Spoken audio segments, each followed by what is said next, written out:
Anyway, okay. Alright, let's get this shit started. A preamble. So, I've not really engaged with either of these content creators' content before. Just blanking there for a second. Uh, Sicily?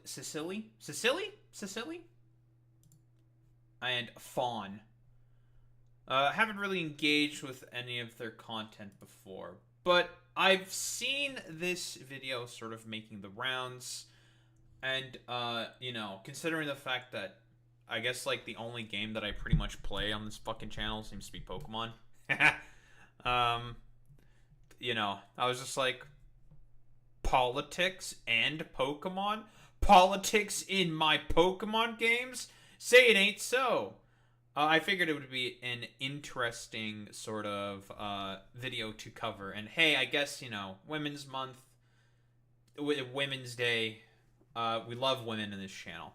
Anywho, memes and jokes aside, I suppose I could talk about what my sort of relationship with Chikorita is. Chikorita's not really a Pokemon that's ever really appealed to me.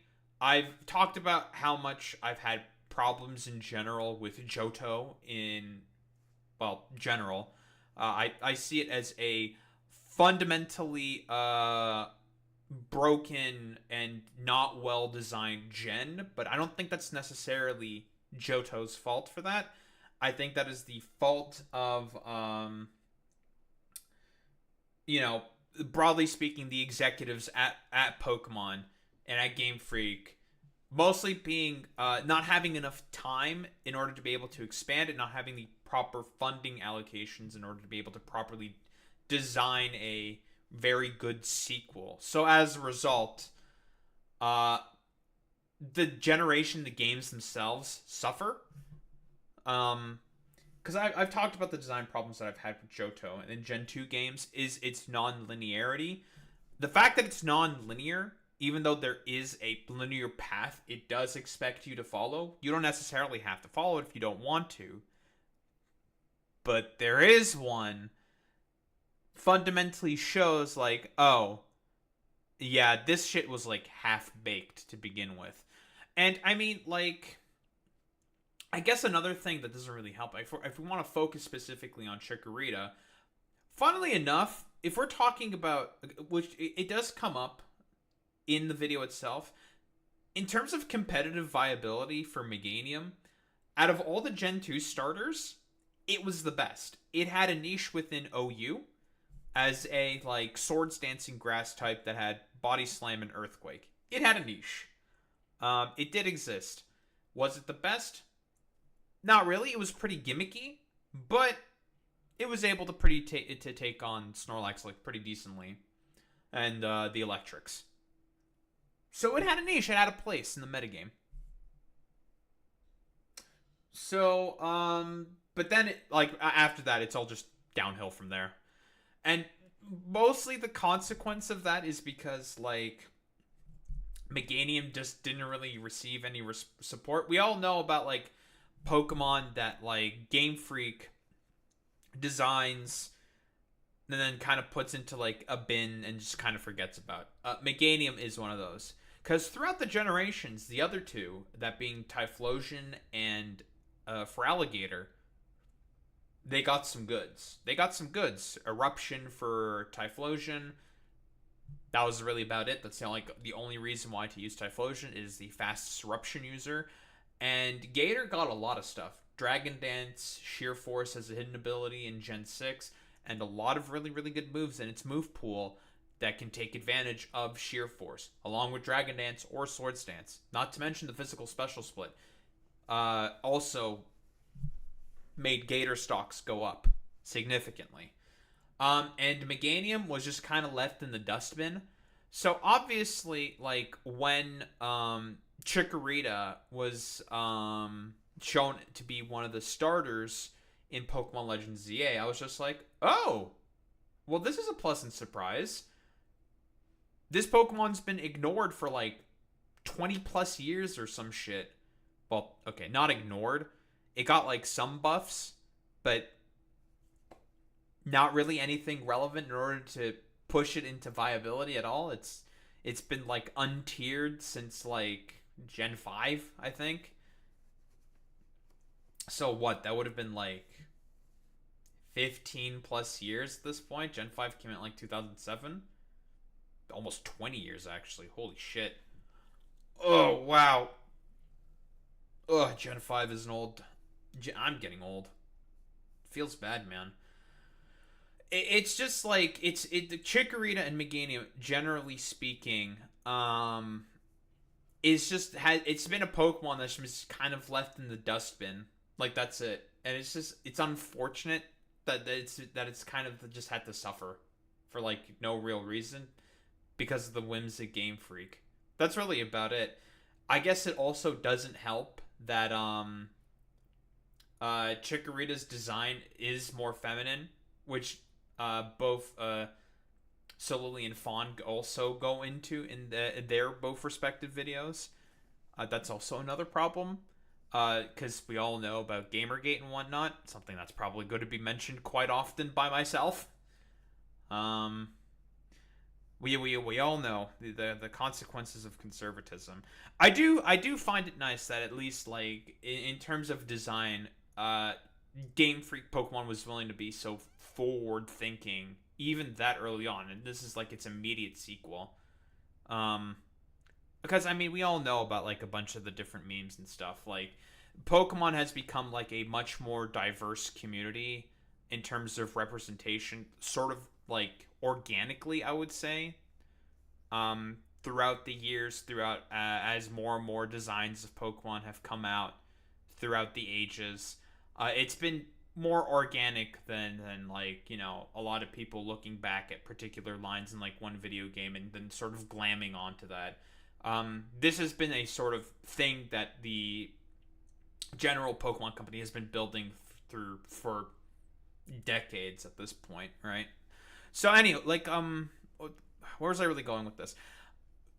A lot of like the sort of hate that like Chikorita got, you know, it came back up because everyone was just like, ew, these starters kind of suck.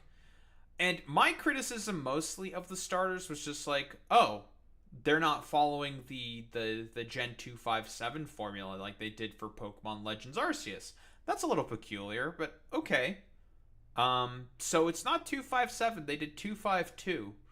And that's like really the only like main problem that I had, to be honest, with the trailer. But otherwise, like when it came to the starters themselves, I didn't really care all that much because I was just like, oh, they're gonna get some like, these are some Pokemon that they need a little something something. They need something something in order to come back into prevalence, to relevance in the modern age. So I think overall these are very good choices for starters because they needed it. And you may argue, well, Daho, what about like Superior and stuff? Superior doesn't need anything. That boy got Contrarian is real good. Hisuian Samurott, that boy Oshawott don't need anything. We got Hisuian Samurott. Hisuian Samurott's really good. I guess you can argue like the only one who's been completely fucked over in this whole equation so far has been Rowlet and Decidueye, even though like aesthetically speaking, Rowlet is like the best. I also like Popplio. I just didn't really care for Litten. I'm just like, it's a fire cat, whatever. I just liked Rowlet because he's an owl. I like owls. Owls are nice. Well, anywho, you know, this I'm just rambling at this point about like random shit. How about we just get into the main arguments, the whole 9 yards, the shebang, shall we say? I love Chikorita. Like, I love Chikorita. I have a tattoo Real. of Chikorita. I have a full team of shiny Chikoritas. My secondary channel is called Cecily Loves Chikorita. Go subscribe. And when She likes revealed Chikorita, as one of the folks. starters in the upcoming Pokemon Legends EA, this was my reaction. We are catching Pokemon. Chikorita! Chikorita! Totodile, Chikorita, and Temping! What the f? Let's go! Mega Chikorita! Mega Meganium! So yeah, Pokemon Day was huge for me, and I'm extremely hyped for Pokemon Legends EA. I have been... Listen, the reason why I'm looking forward to Mega Meganium is because now, like, when you type it into, like, the Showdown searcher, because, whenever you type Mega, you always see Meganium at the top. It's really funny, because it's got the word Mega in it. It's good. And now it's gonna show up twice. That's the real flex right there. That's the flex. wanting to have a Pokemon adventure in a huge city, bustling with life, colorful characters, side quests, small stories, and Pokemon living with us since forever. Yeah, this is gonna be a good game. And I went online to celebrate and talk to other Pokemon fans about the incredible trailers we just saw. And then I made the mistake of logging into the mental health website. Welcome to Twitter. Damn, that man Connor Eats Pants saying what? DEI starter lineup? Wait, hold on, I gotta see that again. Health website, and I was welcomed by DEI starter lineup. This is sick work. Dude, the Pokemon that are in there have not seen, like, any fucking support for, like, almost 20 years. 20 plus years in the case of Meganium. Meganium hasn't gotten shit at all in, like, for 20 plus years. Tepig also has gotten, like, nothing for, like, 20 plus years. Yeah, it got Reckless as its hidden ability, and, like, some move pool changes. Dude's still wallowing away in, like, the depths of untiered. Ever since, like, Gen 5 was over. It's so funny, dude. I can't really say the same thing for Gator. Gator has gotten some stuff, but, you know, can always use a little bit of more work for Gator. And I mean, again, like, a lot of the people who complain about Chikorita, the only time where I think I picked Chikorita as a starter in, like, a Gen 2 adjacent game was, like, I think, like, a playthrough of Pokemon Heart Gold or Soul Silver that I was doing. And the problem that I had with besides the fundamental problems with Gen 2 in general, it's just a half-baked gen, and that's not necessarily Johto's fault. That's more so the fault of, like, executives at Game Freak, mostly, because they weren't expecting Pokemon to be as highly successful as it was, which Solili gets into. Game Freak was not really expecting the success on Pokemon that they were with Gen 1. I always felt like Meganium was just, like, missing some sauce. I'm just like, uninteresting, mostly. Whereas with, like, the other two, it's just like, there's, like, a purpose for them.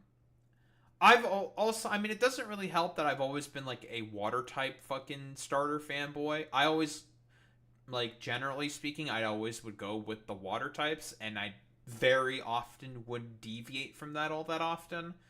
Like, what? The only gens where I deviated from that, I think, was Gen 7. Because Popplio just didn't really interest me. Even though Popplio ended up being the best out of all of them, but, you know, I digress. I was just like, this wasn't doing it for me. But then again, this was, like, more during my sort of, like, apolitical gamer bro sort of attitude, so maybe I had some, like, latent, inherent misogyny as well that I didn't really work through at all. So that could also be a potential problem. Who likes these things, bro? IDK, some people do. What's the problem? Yeah, exactly. Like, that's also... Well, I'm not going to take Solili sort of thunder here. But she also gets into that sort of position. Like, I don't know, little bro. Like, who cares if it appeals to you or not? It appeals to other people, so who the fuck cares? Why do you care? But we'll get to that. Yeah, imagine liking Lotad. Couldn't be me. I couldn't... Lotad? That stupid idiot? Cringe. Bye. Hi, Louie. Totodile, great. Tepig, amazing. But Chikorita, are you... Dude, it's actually insane that this guy is saying Tepig amazing. Dude, fucking every Gen 5 starter got fucking shit on for being bland and uninteresting fucking Pokemon. Like, what do you mean? I just picked whatever looks cool. Yeah, there you go, Zane. Yeah, like, whatever. I was always a water type fanboy. I liked using water types. I think, like I said, the only exception is Gen 7 for me, where I picked Rowlet, because I was just like, oh, he's an owl, and I like owls. Owls are cool, and I like Rowlet. I like him. Even though Decidueye is the worst out of all of them competitively. Decidueye fucking sucks. But you know, yeah, owls. And also, I just have an aversion to fire types, because I see fire types as the most uninteresting, overhyped Pokemon ever. The only one where they did it well, where they actually had the fucking sauce, was Infernape. Everything else has just been kind of meh. But then again, like with Gen 3, they all had the sauce, to be honest. Charizard? Yeah, let's not get into fucking Pokemon's Nepo baby, okay? Fucking Charizard. But yeah. Dude, why are you soying out over Tepig, bro? No one gave a fuck about Tepig. The only reason why people give a fuck, like, at all about Tepig is probably because of the anime, and it's the only one that evolves out of all of them in the anime. Like, Tepig became Pignite. Like, no one else gives a shit about, like, the Gen 5 starters all that much, because a lot of them are just kind of bland and uninteresting, and they didn't really have much going for them. They're just, like, kind of eh. They're just kind of meh. And I was just no, not Chikorita. To see so much hate directed specifically at Chikorita. Like, yes, it's always like this. Some people will dislike some Pokemon, and you have your usual haters. People saying that everything after Gen 1 is trash. People thinking that Garbodor existing is an argument. But this... Dude, the Gen 1ers who make those fucking arguments are all stupid fucking troglodytes. I hate those fucking goddamn... Dude... Muck exists. Fucking Voltorb exists. Electrode's an upside down Pokeball. Don't fucking talk to me about peak in terms of design if you soy the fuck out over fucking every single Gen 1 design. Get the fuck out of here with that shit. You don't know shit about the nuances and like elegances of fucking Pokemon design. Let's keep going. It was an unusually strong amount of hate. The type that isn't really usual for Pokemon. It reminded me of something that I couldn't quite identify yet. And people were joking about Chikorita only having 7 fans, but I can assure you, my streams here trying to get Bayleaf to Master Ball rank bring much more than 7 people. Something weird was in the air. This wasn't usual slander. Gamergate. Gamergate. Gamergate. Gamergate. Gamergate. Gamergate. Gamergate. Gamergate. Gamergate. Gamergate. Gamergate. Essay. And then I saw this message, and it connected to synapses in my brain. Yeah, it's like vestiges of Gamergate, mostly. I'll be honest. Yeah. But yes, misogyny, Gamergate, they go hand in hand like this. We all know this. But yeah, Gamergate, whoa, it rears its ugly head. Mostly. Like, that's like the thing you could talk about as well. Obviously, like I said before, we're probably going to get into Nintendo's marketing strategy. That's also a part of the reason why it is the way that it is this way in particular. You know, Nintendo moving from into the toy section, and then they picked the blue color. Although, honestly, like I said before, blue never was the boys' color. Pink was the boys' color back in, like, the early 1800s because it was more vibrant and sort of aggressive. And blue was very humble and demure, which was supposed to be a representation of women. I still don't really remember, like, when that flip sort of happened. I don't know. It's kind of weird. Probably because, like, it's harder to find, like, blue dyes naturally in the world. Maybe that's why. Who knows? This is certainly an interesting way of looking at it. Could the explanation for this unwarranted hate for one of my favorite Pokemon be rooted in something that the gaming community knows far too well? Real? Could it just be hating things that are made for girls? Wait. Before you click out of the video, press the dislike button and leave a very impolite comment. Hating women. I would just like to come here to the title of this video. Do you see it? Oh, wait, hold on. Well, we're gonna look at it up here. She's pointing over there, but man, this is like really fucking weird to do. Over there in the top left corner. Yeah, is Chikorita hate rooted in misogyny? There you go. I just need to play that context. It's a question mark. Am I saying that it's definitely surely rooted in misogyny? No, I'm not. Am I saying that everyone who dislikes Chikorita... Let's be honest, a big part of it is... Listen, okay, I'm willing to, like, okay, I'm willing to throw subjectivity out of the window. I'm willing to plant a flag, okay? I'll be brave, alright? I'll say that a lot of it is because of misogyny. And it's not, like, outright misogyny. Some of it is outright misogyny, obviously. Gamergate types withstanding, anti-woke dipshits withstanding. But a lot of it is also inherent misogyny. The sort of, like, positions and, like, opinions within the subconscious that have been driven in the minds of men by society, without them necessarily, obviously, like, doing it on purpose. Sometimes it's on purpose. Oftentimes it's not, you know, hashtag not all men. Well, yeah, like you said, I've already explained that whole bit, Louis. It's just like, it just got fucked over for no reason. And you can say the same thing for pretty much all the Johto stars. They all just got fucked over from a poorly designed gen. Well, anywho. Yeah, passive sexism, sort of like, inherent misogyny and, like, as a part of, like, patriarchal capitalism, shit like that. We've talked about all these root causes, broadly speaking, before. There are a lot of inherent sort of societal reasons for as to why stuff like this is sort of the case. And, you know, some people are able to grow and, like, push through the propaganda. I would say, like, a lot of that has become more prominent through recent times because of the existence of the internet.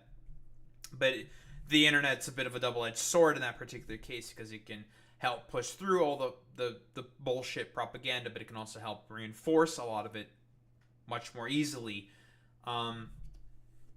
Depends on who has the whims and the ties and the sort of strength of the algorithm at that time. A lot of it is, like, preconceived notions and biases that society have sort of helped build up in the minds of a lot of people, right? We do still live under a patriarchal system, after all.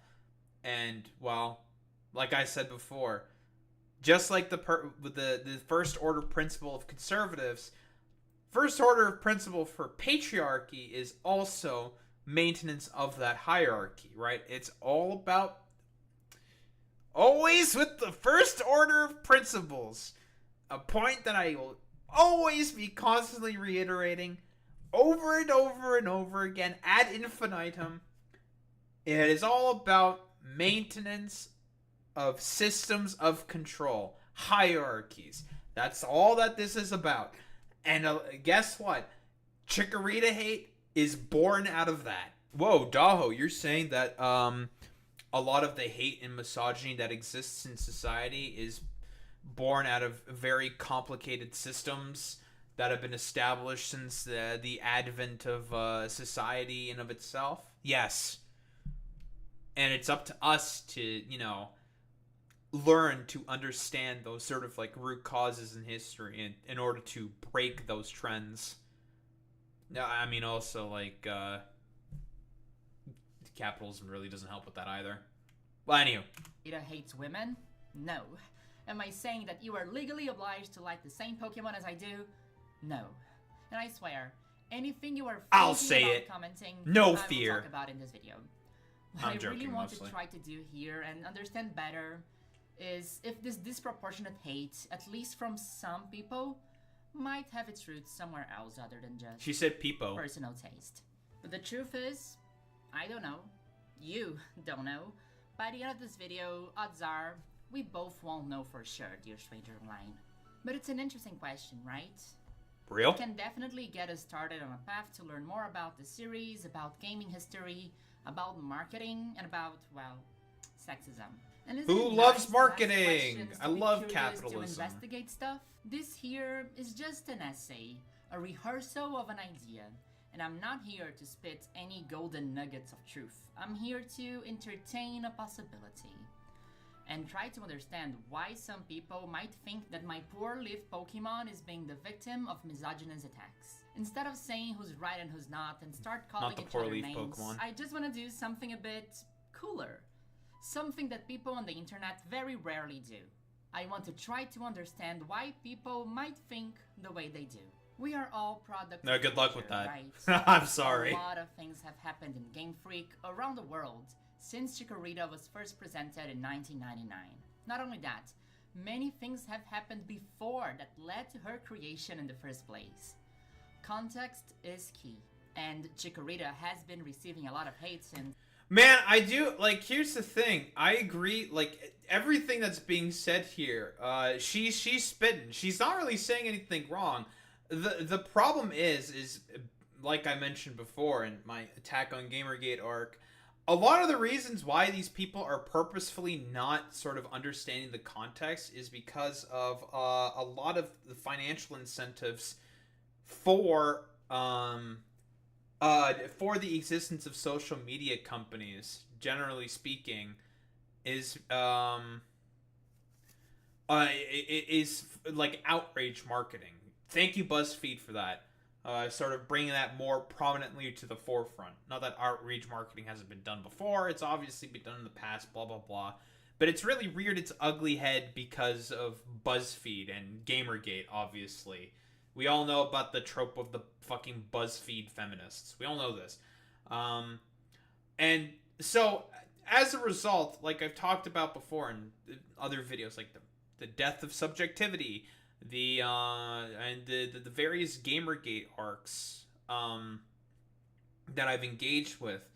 The problem is that it's a lot more efficacious to sort of like bait people in with like outrageous, ridiculous titles, and for content creators to make such outrageous, ridiculous titles because it gets eyeballs, it baits people in to engage, it gets eyeballs on your post, your video, your content, or whatever, in order to be able to make a lot of money from advertising, right?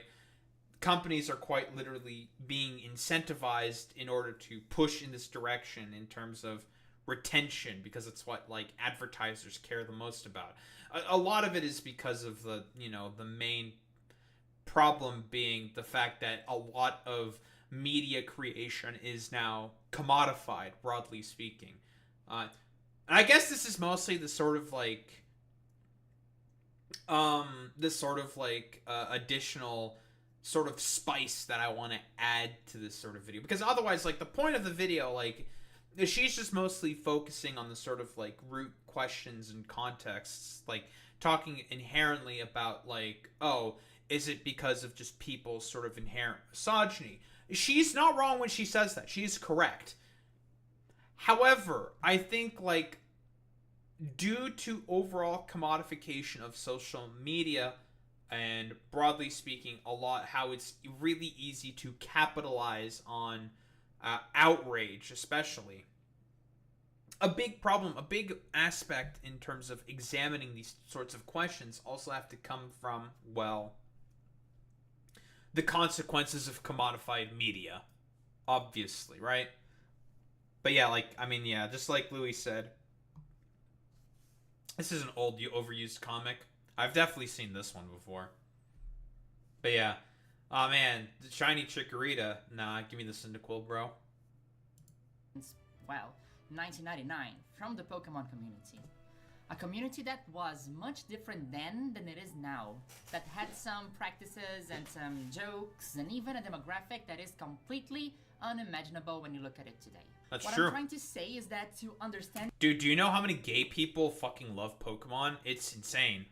There's so many fucking gay people that like Pokemon. Women, gay people. Like, you want to find a diverse, like, gaming community, you go to fucking Pokemon.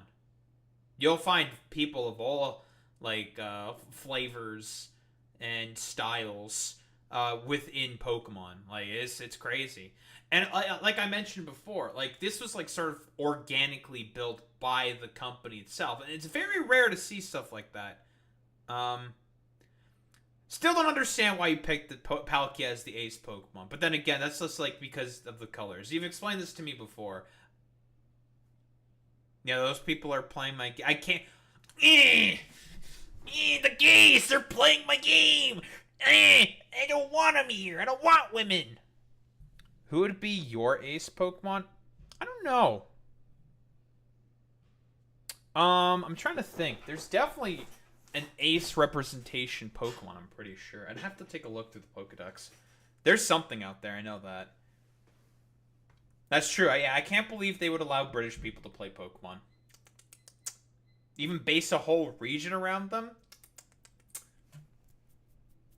Shame. And Chikorita hate, I think we need to look first at weird Nintendo Real. commercials from the 90s. Plumbers, rabbits, mazes, monkeys, demons, dragons, evil, jungles, puzzles, barrels, bombs. Stick it in your pocket.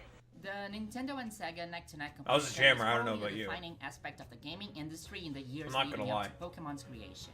In order to compete against a blue hedgehog that's gotta go fast.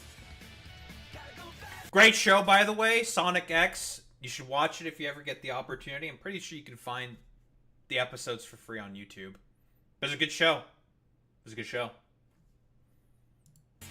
Nintendo needed to up their game. Sonic X They is goated, pivoted yeah. from their family-oriented Very good. marketing to some more aggressive strategies by launching the Play It Loud campaign.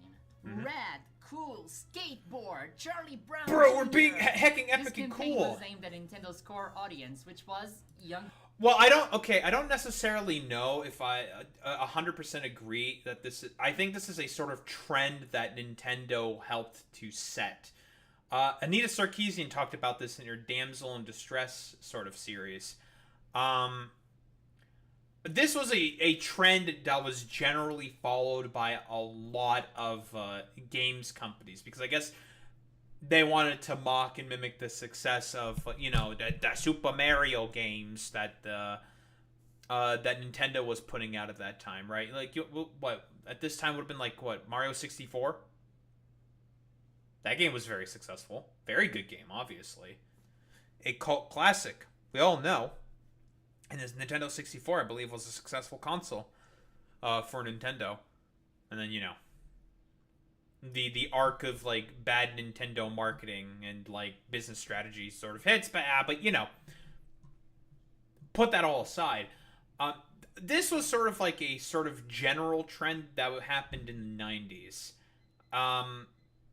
Again, Anita Sarkeesian video was standing from her Damsel in Distress series, where she talked about how a lot of games marketing inherently was rooted in sort of like misogynistic tropes, generally speaking, because it's just like, oh, you know, what's the best way to sort of appeal to this market that we were trying to go after Nintendo essentially said, like, it's time to mostly be marketing to boys, young men, you know, people in university, young boys and shit like that. You know, the sort of more aggressive, misogynistic stuff. A lot of people were following that sort of trend that Nintendo was setting. Boys. And this led up to Dear Stranger Online. Well, maybe it's better if I just show you some ads. This is the...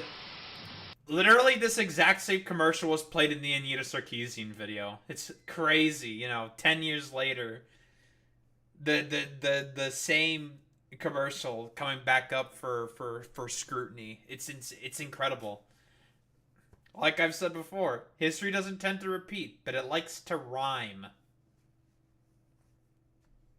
Hello, Ed Boys. Time for your targeted marketing. Thank you, Rolf. Very cool. But yeah, exact same commercial was in the Anita Sarkeesian video as well when I covered her videos in my second part of my Attack on Gamergate arc. Trying to figure out why she was a main catalyst.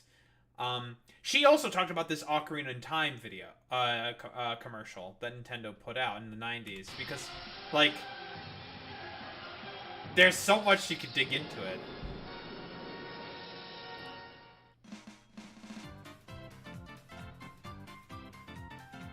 Oh, isn't this the commercial? Wait, for what game is this? Is this for Super Smash Bros? This has to be for Super Smash Bros.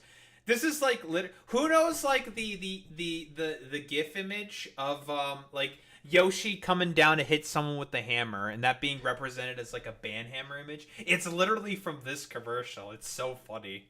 It's literally this. It's so goofy. Something's gone wrong in that. They're beating the shit out of each other. Oh fuck. But why boys? Like, why are video games targeted at boys specifically? Does that make any sense? Well, here's the deal. According to a nice video I watched by Adam Conover at the beginning of the 80s with the great video... Yeah, I've mentioned this before as well. But yeah, originally this was an Adam's Ruins Everything bit where he talked about video game commercials. I think it was like a bit where like a little brother was being a misogynist to his like older sister or some shit.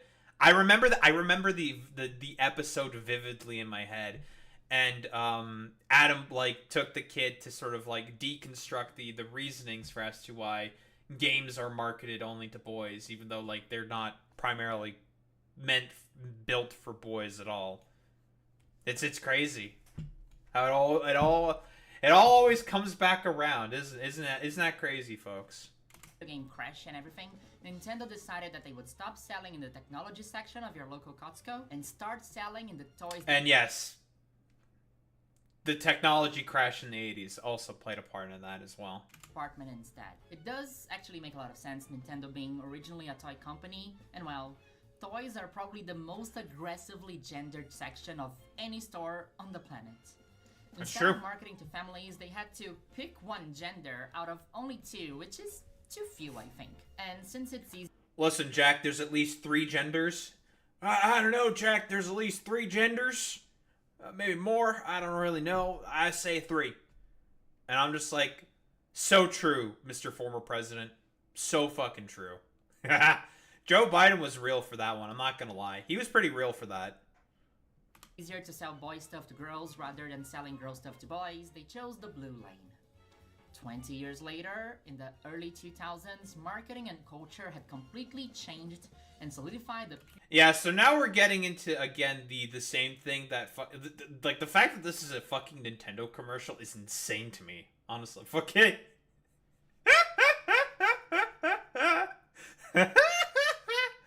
This is fucking wild, bro. Holy shit. God, we're getting back into the sort of like Anita Sarkeesian bit, right? With, oh man, we're now entering the sort of era of edgy for edgy's sake sort of video games, and marketing being a huge reflection of that, right? This. Shit like this. Pure nugget of truth that gaming is for boys. I have girlfriends that only got into video games in their 20s because their parents would never buy them a console as a kid. Yep. It wasn't for them. It was a boy thing like cars, sports, and having a crush on Wolf Glick. Real. Wait, she's real for that one. Real. Listen, every man who plays Pokemon sims for Wolf Glick. This is real and true. Real.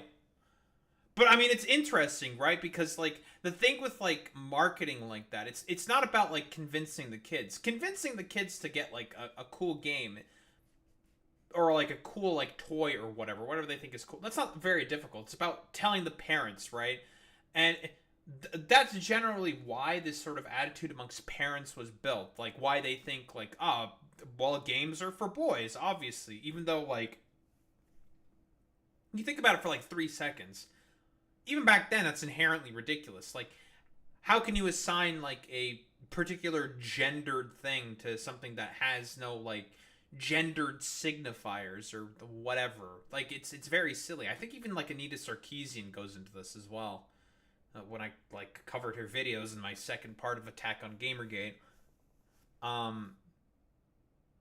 It's I always find it really strange because, again, like, who are, like, the commercials going to be constantly targeting for their advertising? Well, it's going to be mostly parents because they're the ones with the money, not the kids, right? They're the ones that need to be convinced to buy the consoles, to buy the video games, to buy the whatever, right? Because, I mean, every company knows that, right? They're not stupid, right? So, obviously, this sort of, like, ingratiation of this idea of, like, this is a man's thing, this is a boy's thing, is just like, oh, yeah, like, obviously, that's what the commercials are saying. That's, like, sort of what I'm being marketed towards. Now, parents are never actually going to say that, obviously. We live in a society. It's sort of those, like, the purpose of marketing is to essentially put, like, ideas and messages in your head to sort of think in particular ways and engage in particular spending habits. You know, a lot of psychological tools are utilized and used in order to be able to get people to engage in those forms of behavior, obviously. Like, I'm describing the basics of marketing. Woo, look at me. And that's, like, generally the sort of attitude that's, like, kind of been built in mostly by Nintendo. Nintendo are the main people who have done this because they're the ones who have said, like, yeah, we want to be mostly marketing to boys, and everyone else has been replicating ever since. Well, not ever since. That's not accurate to say. Not ever since anymore. That's like a thing that's mostly, I would say, I guess it depends on the game, but, like, mostly, like, the sort of, like, gendered sort of marketing, and to be fair, I haven't seen, like, a lot of, like, marketing for video games all that recently. Like, depending on the game, it's still probably pretty prominent, but for the most part, I would say it's, like, dead. It's gotten more, like, gender neutral, I'd say, even nowadays, although, honestly, like, you're never gonna see, like, the woman with the game console trying to allure the mayor, be alluring to the male gaze to make you buy a video game console or some shit. It's not like the fast food commercials of, like, the early aughts. Like that shit's not really happening anymore. Like, sex to sell stuff, that was mostly, like, a thing in the early aughts. And then, like, you know, everything being stupidly edgy, well, that was, like, 2010s and shit like that. I'm rambling here, but, like, the sort of basis of marketing and commercials and shit like that. But yeah, I guess overall, like, what I'm trying to say here is, like, is that really a thing anymore? I don't think so.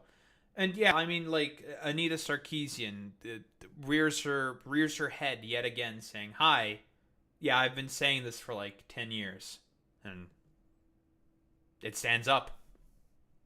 Gaming had become a majorly masculine environment, both offline and in the ever-growing online communities that were forming. And I'm not sure if you, dear stranger line, were around back then, but let me tell you something. In the 2000s, anything that was made for girls was mocked relentlessly. This is also true. 13-year-old girls. The Twilight books were constantly made fun of all the time, anywhere you looked at in 2010. YouTubers made entire careers out of it.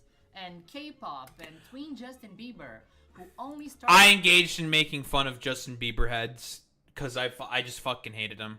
But this is very true. Yeah, I grew up in this era. 100% accurate.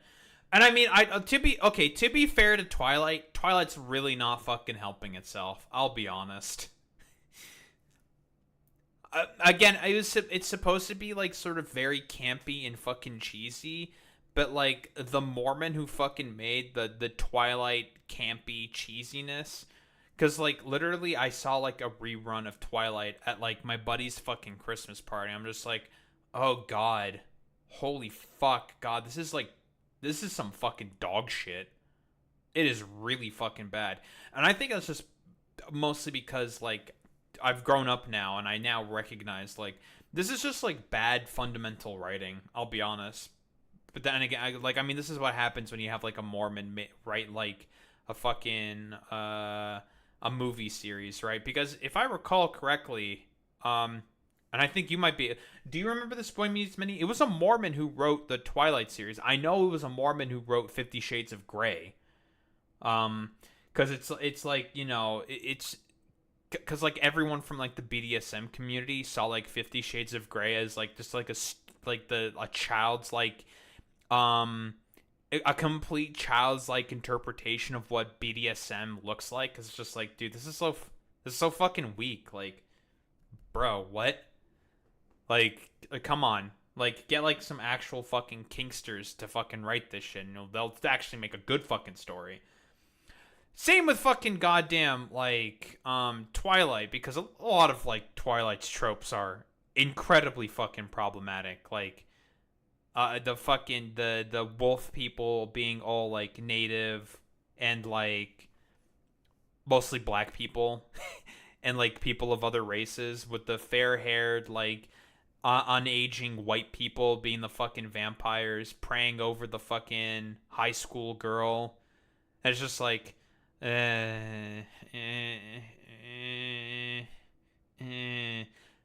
like, obviously people, like, back in the day, like, the analysis didn't go that deep. Like, you grow up now and you reflect upon Twilight and you see those tropes, it's like, this is pretty bad, Sweaty. Yeah, it was just bad media, to be honest.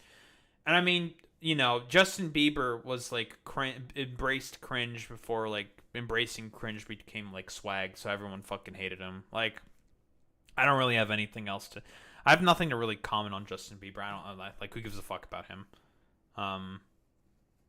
The only thing I remember is, like, him saying, like, posting... being upset for, like, Israel, even though it was, like, an image of Gaza being bombed. It's like, Justin, that's Gaza that was bombed into oblivion by the Israelis. That's not Israel proper. You might want to delete that one, dude. It's a bad look, Sweaty. But yeah, like, I just, like, looking back at, like, Twilight, it's just bad, dude. It's like brother, ew, brother, ew, brother, ew. And that's, like, the problem with Twilight. He loves performing at Indian billionaires' sons' weddings. Oh, well, we surely didn't do a video about that now, did we, Boy Meets Mini? Started getting more respect after directing his sound to a male audience.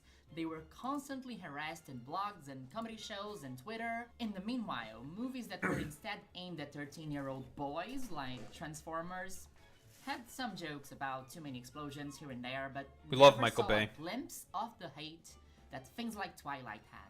Whether it's young adult novels, super hulock, or fanfiction, anything that was made with young girls in mind would suffer backlash or mockery in online and specifically gaming spaces. Yeah, she's not wrong when she says this. A lot of it was very essentialist hatred.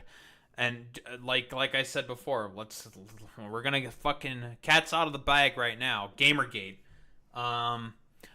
We talked about this constantly. Like, we pretty much know how, like, Gamergate's never been about games. It doesn't matter. It's all about just, like, shitting on, like, BuzzFeed second wave feminists for the most part. And it's all about, like, subjective, like, the sort of attempted death at, like, bringing death to subjectivity, right? That's mostly what it is all about there. It's never been about art. It's never been about video games. It's all about just misogyny, hatred, racism. That's it. It's a hate movement, first and foremost, Gamergate. So, like, when you like, mention any of these, like, particular pieces of media, especially back in, like, 2013, 2014, like, you would probably get, like, mostly irrational hate comments about it. Like, people not really explaining their sort of, like, problems with a lot of these mediums. And there's problems to be expressed there. Absolutely. I reflect back now on, like, my hate of Justin Bieber. And the only reason why I didn't like Justin Bieber is because I just found him fucking annoying. That's really about it. Didn't like him. That was really about it. He annoyed me. Yeah, that was really about it.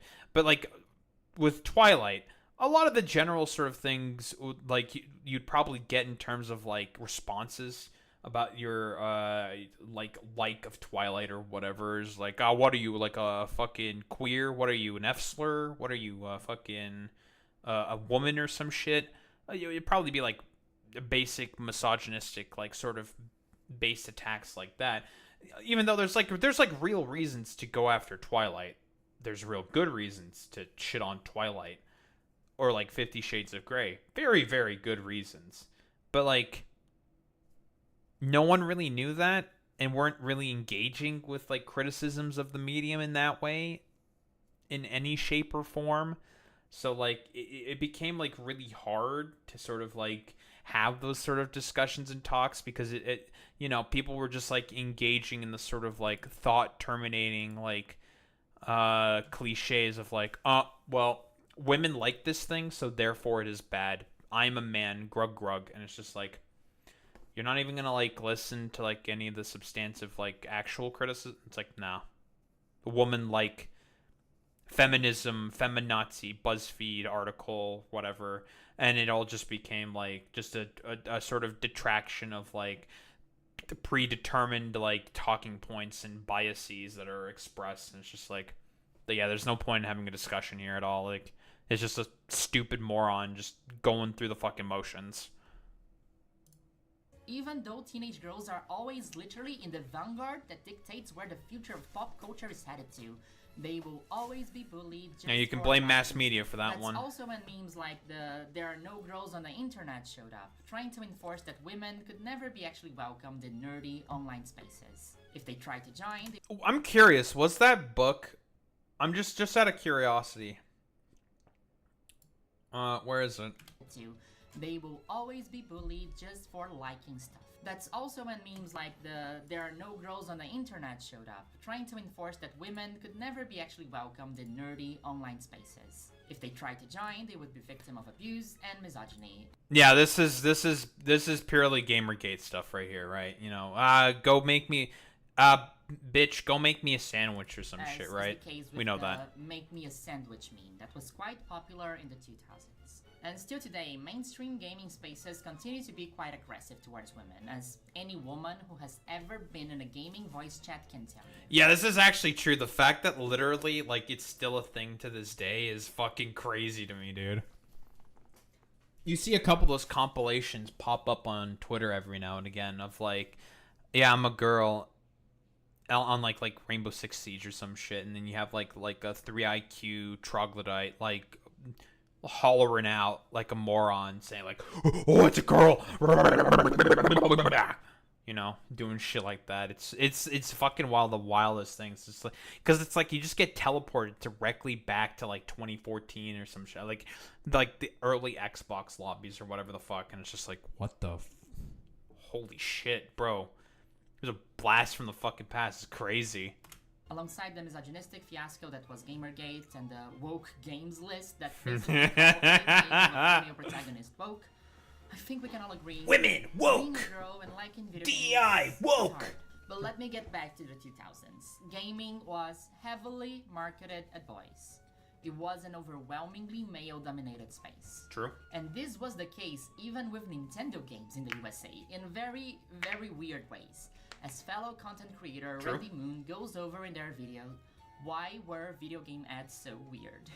Therefore, they decided to go with the by then well-proven method of advertising the handheld to a primarily male college-aged audience. Real? And this is evident in just how sexual a lot of the ads were.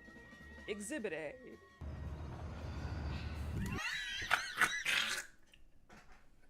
This is a Nintendo commercial. This is fucking crazy.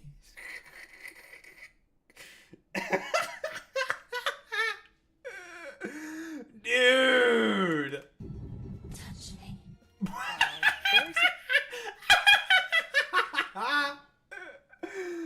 Very Dude. What a fucking goofy ass commercial, bro. Jesus Christ. This is also the same shit that Anita Sarkeesian also said, right? Like the idea that like a lot of like early like 90s early aughts commercials were being heavily like sexualized and marketed towards men, right? Same fucking shit. And then you have the edgy era of like 2010s like commercialization. Still, a lot of it being inherently rooted in misogyny, right? A lot of it being inherently rooted in misogyny, the helpless woman character unable to do anything, or like revenge fantasies about like your significant woman other being brutally murdered at the hands of, I don't know, some evil dude or some shit. Um, Guys, was Anita Sarkeesian right the whole time? Baby, I think she was right the whole time, guys. Crazy. Suggestive and hot. I would have loved to be a fly on the wall in the meeting where they came up with that one. But do you know what would happen when something that was initially marketed at boys turned out to have some aspects that were a little bit more girl-friendly? Exactly what happened to Jennifer's Body in 2007, a horror movie written by the incredible Diablo Cody that was marketed as a "wow, Megan Fox is so hot" movie, but it was actually a feminist tale of body ownership and female friendship aimed at. I'm not gonna lie, that movie seems fucking weird, bro. But then again, I don't really watch movies. I fucking hate horror movies, man. I can't stand horror movies. Like the stupid like tropes and idiotic fucking dog shit it does all the time. I can't stand horror movies, man. Like something similar Anita Sarkeesian esque content or critique can also, like, that she had for video games, probably can also very easily apply to horror movies. But that's a whole different can of worms. That young woman. It was review bombed, universally hated, and almost ended Diablo Cody's career. This is a video about Chikorita, I know, but this was me setting the stage, dear stranger online, painting the picture of the cultural background around gaming and around Pokemon in the United States at the turn of the millennium. We love I'm trying analyzing to say that brute mostly in the early causes. 2000s, having something made for girls in the middle of your boy product would result in hate, bullying, shames, jokes, you name it. It happened to Koha and it happened to Ellie.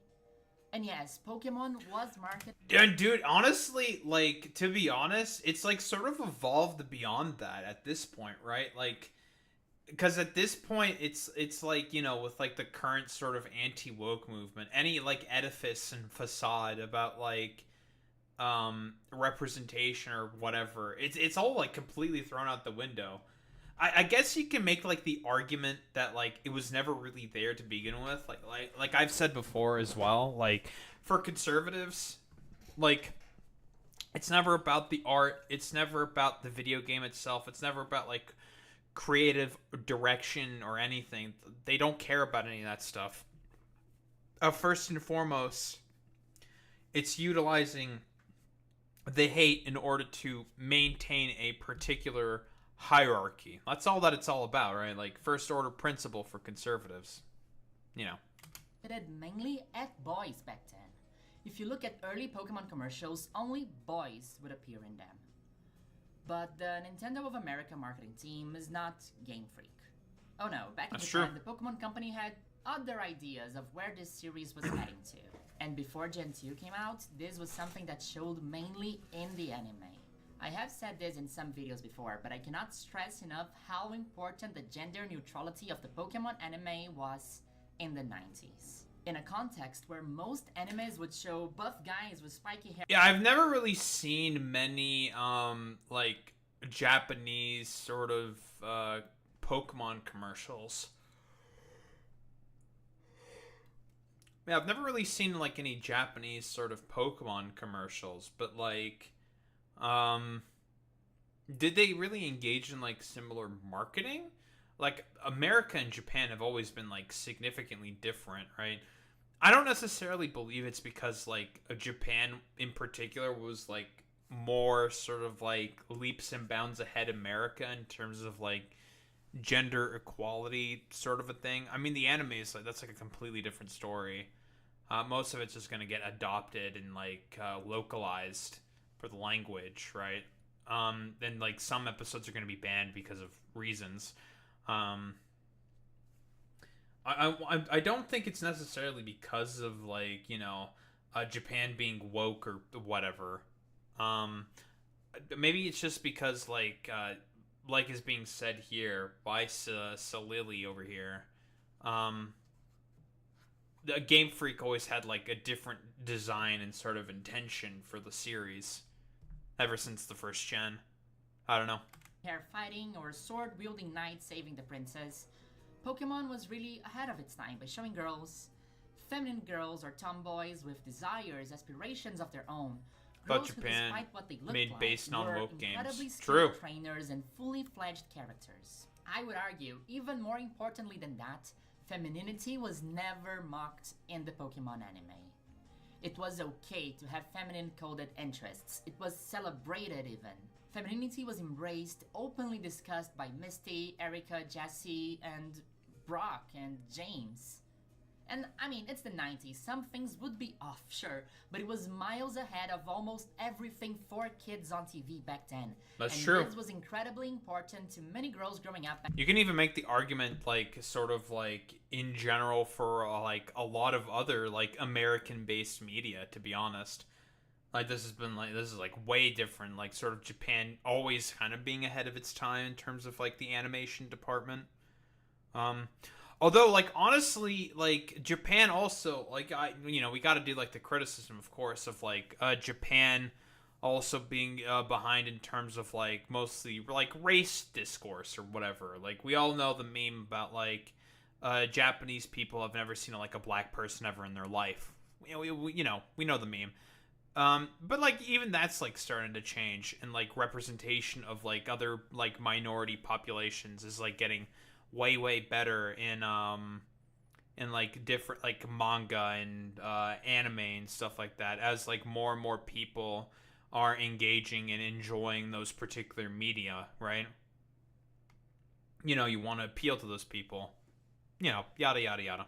Back then, and they made sure to comment about it in a bunch of my videos before. The first Pokemon games were stitched together with duct tape and a dream, but for the sequel you can really feel that Game Freak wanted to expand. And that expansion would include everyone. Chikorita debuted in the same generation that girls could play as themselves on screen. That's and true. I cannot stress how important First time you the could pick a addition of girl, Chris right? was that early into the series. Wait, is her name Chris? I thought her name was Crystal. Is that just like, is it just being shortened to Chris? I have no idea, honestly. I'm not 100% certain on like this sort of... Oh, I know, it literally says here, Chris, on the bottom. Huh! So it's a gold, silver, and Chris. Huh. Fascinating. The protagonist in Pokemon is almost always a self-insert, and having girls being able to play with someone closer to themselves was really important for the game staying as popular as it did. But not only Chris, creature design in Pokemon was also starting to head in new directions. Lead designer Ken Sugimori has said before in interviews that his approach to creating Ken Pokemon Sugimori? was always closer to kaiju rather than kawaii. This interview here was given shortly after the Gold and Silver releases. With Pokemon, it was more that I wanted to create kaiju who could fight on your side as an ally, in a more cartoonish, exaggerated style. As I drew more and more of them, I started to figure out how to give them more interesting expressions, or to make them look dopey or disgusting. I wasn't the only person creating Pokemon. There were 5 or 6 other designers That's working true. on them too. Yeah, people seem to forget about that. Like, generally, yeah, it's not one guy who's just... Yeah, not one guide, okay? Who's working on all this shit. Typically, there's a team. Like, a design team. I guess in the case of Game Freak, 5 or 6 people. Or 7, 5, 6 or 7 people, rather, including Ken Sugimori, obviously. And we all know is the famous Sugimori art style, obviously. Like, we can broadly understand, like, other people are gonna have, like, they're gonna, like, offer stuff, you know, they're gonna bounce off of one another, be like, you know, the pick up for each other's weaknesses and shit like that. You know, this is, like, a common thing, right? Especially in, like, development teams. Like, Boy Meets Mini probably understands that pretty well as well. I understand that pretty well. You know, if I have a problem, like, with like a whatever, could be anything. I'm just gonna ask a guy, be like, hey, how do you do this or whatever, right? You can imagine each designer had a certain style or type of Pokemon that was their specialty. One of them was great at making cute Pokemon, another one was all about the weird Pokemon, and so forth. Real. If you allow me to read a little bit between the lines here, when he talks about a designer that has cuteness as their specialty, Atsuko Nishida comes to mind. When Sugimori saw he had difficulties in creating cute Pokemon, he called Nishida to help, and she ended up creating the most iconic Gen 1 designs, such as Pikachu, the full starter trio, and Charizard. I looked very hard, but I Not couldn't find Charizard. out if she was involved in the creation of the Generation 2 starter trio, but Charizard and its design gives and its consequences shall haunt us forevermore. You know, it's I'm mostly like memeing here, but you know what I mean. having created Charmander, Bulbasaur, and Squirtle, it's hard to think that she wasn't a major voice for the sequel. I did find this interview on Dr. Lava's blog, which is the most incredible source for English language Game Freak interviews online. In this one, Nishida talks about the creation of Sylveon and Espeon, and I think this gives great insight into the creative process behind Gen 2. Ms. Nishida, do you feel like there's an evolution that really went in a new direction? Of course, each Pokemon is influenced by the region and configuration of the game they're created for, but as far as innovation, I would say Sylveon. We really wanted to emphasize its fairy team.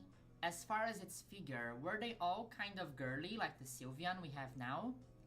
And Nishida says, yeah, they were all the same style since it's a fairy type.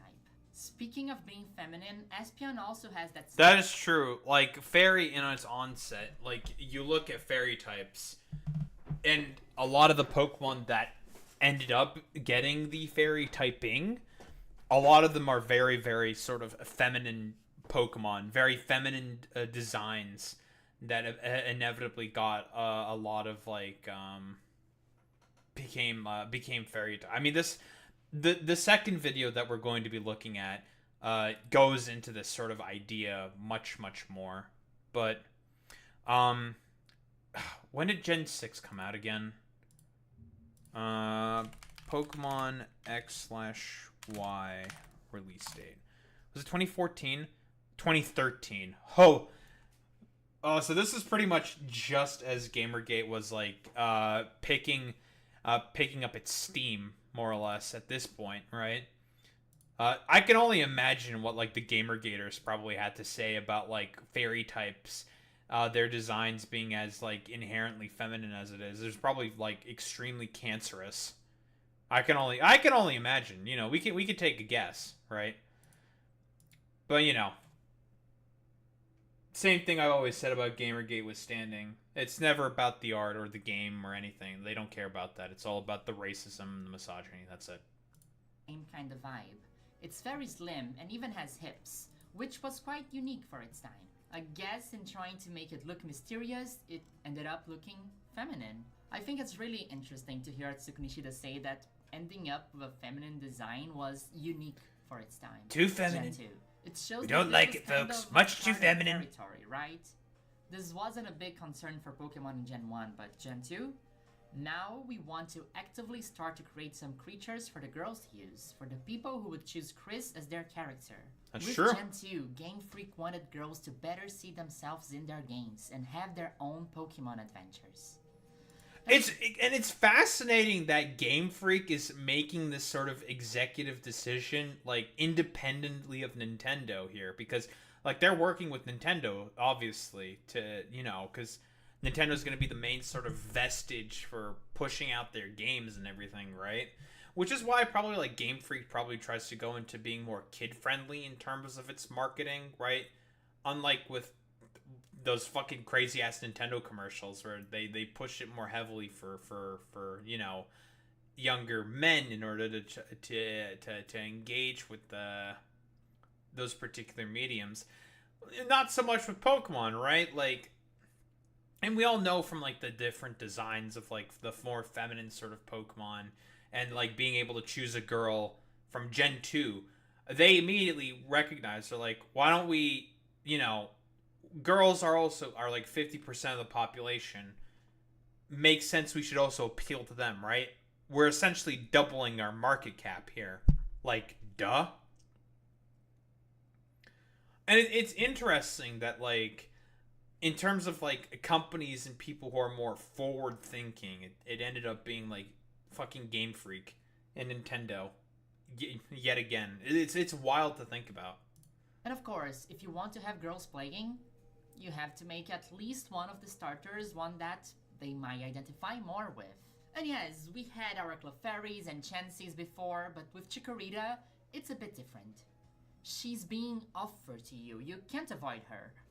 And to choose a starter Pokemon is to actively reject the other two, and that makes it a more special encounter than if you randomly ran into it in a cave. There's a tiny emotional bond, a small moment that you may have considered bringing Chikorita alongside you. And how dare they imply that I would ever consider choosing this girly pair? And if you, as a boy, did consider Chikorita, liked Chikorita, or chose Chikorita... Egg! You're an egg. I'm kidding. Maybe you're not an egg. You would also be mocked and judged and suffer the same backlash that Twilight did. In this male-dominated environment, a boy was never allowed to validate that something marketed for girls could actually be good. For a boy, everything that was more female-oriented was forbidden and out of reach. So you had to double down. You had to prove you would never ever choose it. Because Chikorita sucks. It's the worst starter of all time. And in the comment section below, there will be a lot of people writing that what I'm trying to imply is silly.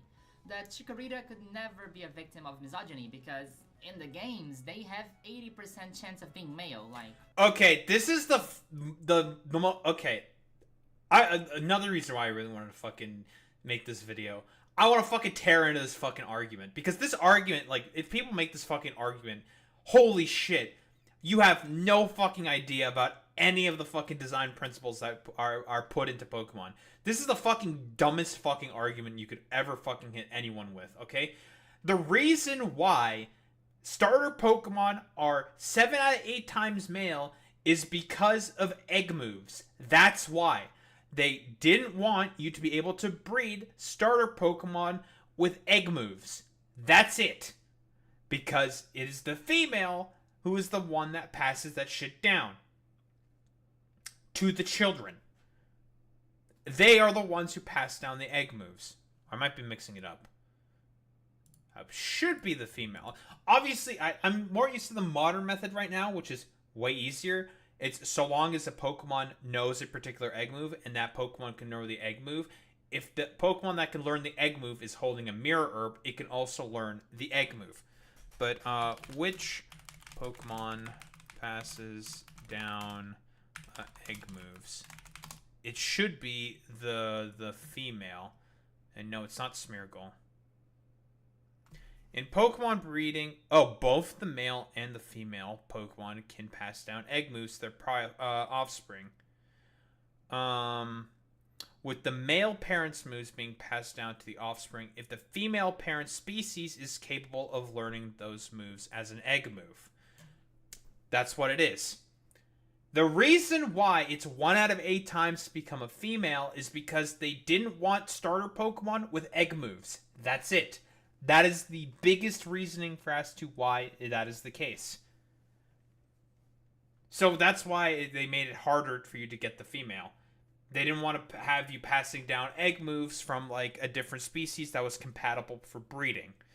Because if you're breeding with the female is the one who lays the egg, which means the female is the one of the species that you're going to get. So if you're breeding with a female Chikorita, you're going to get Chikorita eggs, with the male being the one who passes down the moves. LOL. And to that I say... And then with Ditto, it's like a complete shit show, basically. Gender is basically. not really about an arbitrary symbol they put next to your name. Gender is about how you are perceived by others. Not only, but also.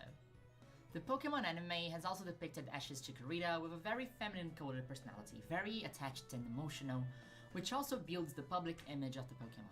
And if that's not good enough of an explanation for you, well, I can tell you that in international dubs, every single starter has a masculine article before their name. El Bulbasaur, Cyndaquil.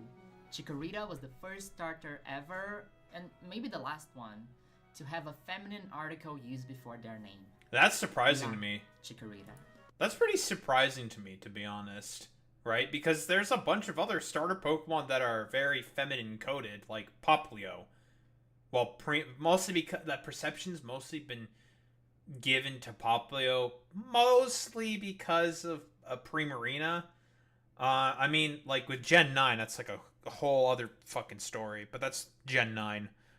They like I said before, with Gen 9, they just went hog wild with everything. It just said YOLO swag 420. Fuck it. We ball, right? Kind of a deal. Whereas with, I'm trying to think, like, what other, like, sort of feminine Pokemon are there within, like, other like, there isn't really anything. You can make arguments that there's a lot more stuff that's mask-coded, I guess. But it's kind of, like, neutral? I'm not sure, honestly. Maybe I'm not the best person to be looking into this, into thinking about, like, stuff like this. I don't really know, honestly. Yeah, I don't know. But how do I explain the fact that a lot of feminine-looking Pokemon are actually fan favorites, such as Gardevoir and Lopunny? But I'm not really... Okay, I blame 4chan for that one. I'll be honest, I blame 4chan for those. I'm gonna be honest. We all know, like, the stupid Joker edit with, "Hey, Batman, I caught a Lopunny." Joker, what are you gonna do with the Lopunny? I'm gonna do unspeakable things to it, Batman. Oh no, don't do it, Joker. No. We all know what animation I'm talking about here, right? We know.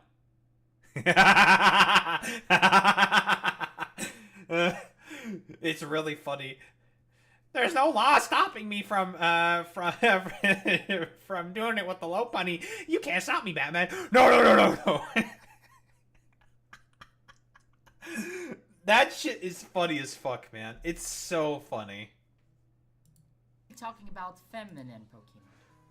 I'm talking about Pokemon that are designed for girls to identify with. And there's a difference there, right? You get it. You see... Oh, that is true. Yeah, no, she's also correct with that, yeah. But it's a lot of artists that sort of make them more feminine presenting. I blame artists and 4chan for this, okay? I'll be honest. I blame 4chan, I blame artists. I blame DeviantArt, I blame 4chan. See that there are different reasons why someone, specifically a teenage boy, might like the femininity in Gardevoir but be repulsed by the femininity in Chikorita. You understand that we're talking about different kinds of gazes, right? I know you have more things you want to say. I see you typing in the comment section. You are going to say that I'm reading too much into it. That the reason why more people dislike Chikorita than usual is because of bad stats and mediocre performance against Johto trainers and... The Gardevoir life-size plush. That wasn't even that bad, dude. There was like nothing really happened with the stupid life-size plush. Were there probably sussy things that people did with the stupid life-size plush? Probably. I don't fucking know. I don't really want to bother with looking into that, I'll be honest. That seems like a lot of effort and a lot of work that I don't want to do.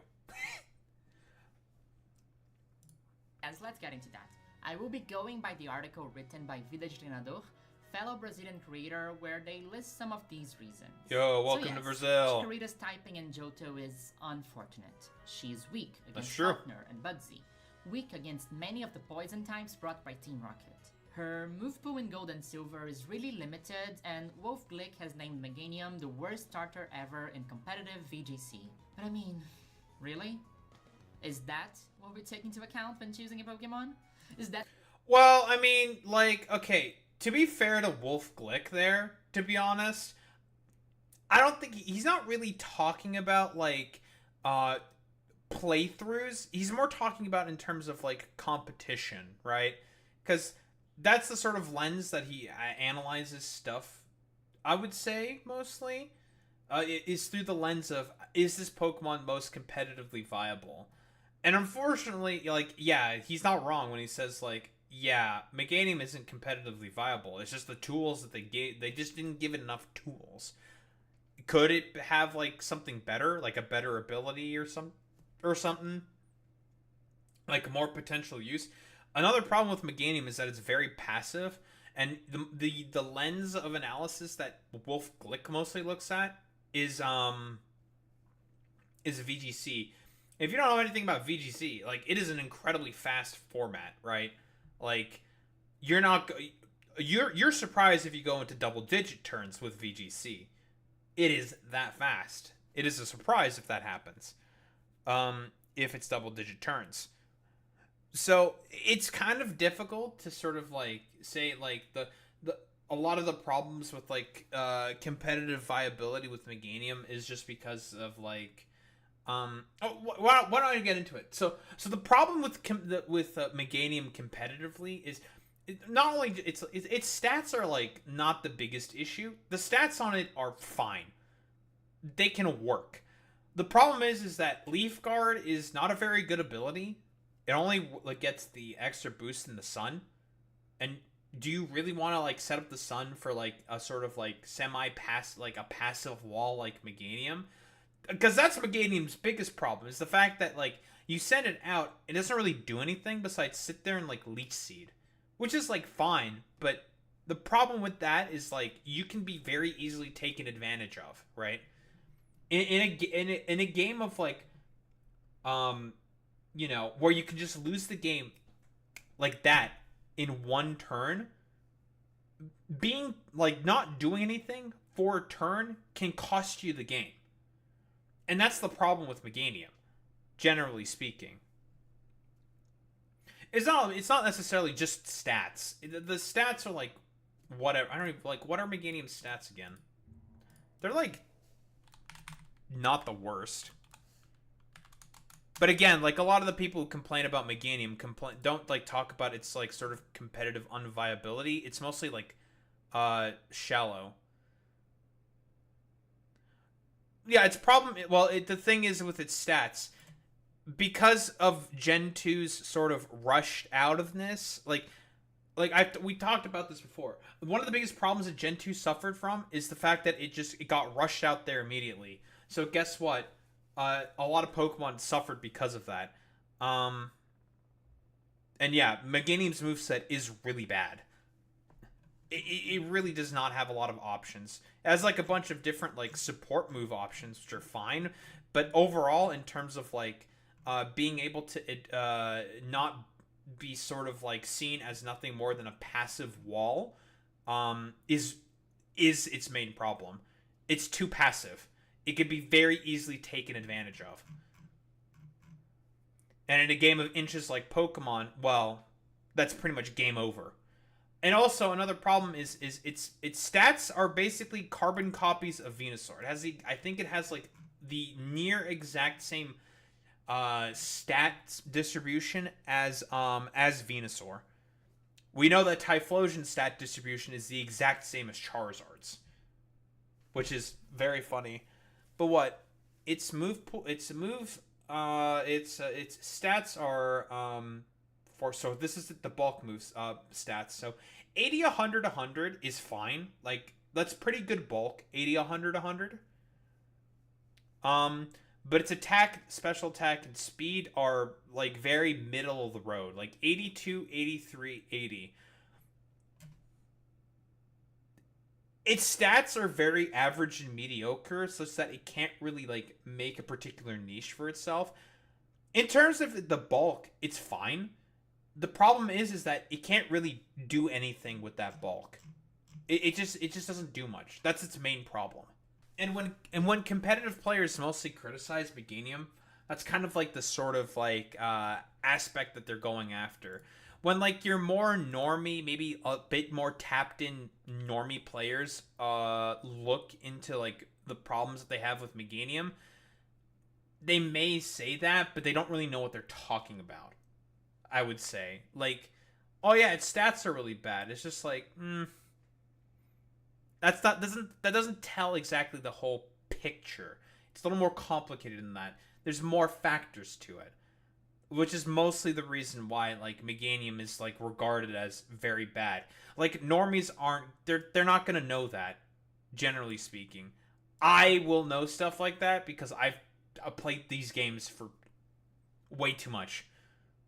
So I know like what the problems that Meganium suffers from. The bulk is fine. The typing is whatever.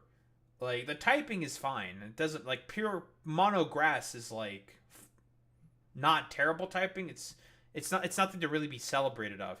Which is why when I mostly said like with my main problems with Meganium, it's nothing really to be celebrated of. This isn't like talking about its design aspects. I'm talking about like in terms of its like ability to be used as a Pokemon. It's just like there's like stuff here, but it's like there's nothing really to sort of capitalize on. Like, does this kind of make sense? There's like nothing like screams out towards it at you from Meganium, and it suffers from the problem of like very passive wall, which makes it like really bad as a result. Like, it basically just got like all of the incorrect cards for an effective Pokemon, unfortunately. But people online are not very good at being able to express that. That's what a kid takes into account when liking a starter? Competitive viability and tight balancing in their region? Because I myself never Googled Oh yeah, if you're a kid, yeah, you don't give a shit about any of that. that before I'll be choosing a honest. starter. I have always chosen the Pokemon I have identified the most with, that I thought had a cooler or cuter design. And also, have you played Gold and Silver recently? Every single Pokemon has a horrible move pool in those games. Speaking of it, do Faulkner and Bugsy even have stab moves in Gen 2? Honestly, if your Chikorita is struggling Probably against not. a Pidgey and a Kakuna, I personally think that might be a skill issue. No, they have some stab moves. It's just that they're very weak stab moves. They do have stab moves, just not very strong. And it's kind of expected that you'll probably have something to handle those Pokemon by the time you get there, right? That's like another design aspect of Pokemon. There's wild Pokemon that you can go out and catch whenever you want. If you're having a problem with like a particular typing, just go out and catch the Pokemon, right? You can solve that problem. Like, it's not like your starter is meant to sort of form a fundamental foundation that's supposed to help take you through portions of the game, and it's meant to help act as your first Pokemon and help you feel unique within the environment because you have this one Pokemon that every other NPC trainer does not have, unless of course like there's like specific design reasons with the generation in terms of its storytelling for as to why random NPC trainers can also have your starter Pokemon. I digress. That is a whole fucking different design philosophy conversation in of itself. That is completely different. Not going to really cover into that right now. If we're talking about like the purposes of starter Pokemon, they're supposed to help carry you through the early game and have like a relatively smooth transition to the mid into the late game and have some kind of play in the late game, so that they are constantly used throughout every point of the game. And the problem is that like with a lot of the Johto starters, is just like you're kind of you're just kind of stuck with them because there's no better options for the most part. In terms of like what you can use, you have to use them because there's not much better. And that's like, again, like I said, like it's sort of like just a fundamental problem with Johto in of itself. And it's not necessarily like the starter Pokemon's fault. They just got like the short end of the stick. And, you know, Game Freak not anticipating them to be as successful as they were and not really anticipating like to have to come up with something as quickly as they had to for like a sequel. And so Johto, as a result, suffered for that. I actually think it is miles easier to solo Faulkner with a Chikorita than to solo Brock with a Charmander. She is correct there. Against the first two counter gyms, and that was never an issue. Greninja usage in VGC in 2015 was 1%. That never stopped them from being fan favorites, and they never received an inch of the backlash Chikorita has received. You know which other starters were victims of backlash when they were released? Delphox, who has its design That's true. heavily inspired by medieval witches and mages. And yeah, another very femme-coded starter Pokemon, Fennekin. Yeah, why didn't I say Fennekin? Whatever. I'm a stupid idiot. Yeah, Fennekin. Fennekin is very, very femme-coded. And, you know, received a lot of fucking shit for, like, no reason.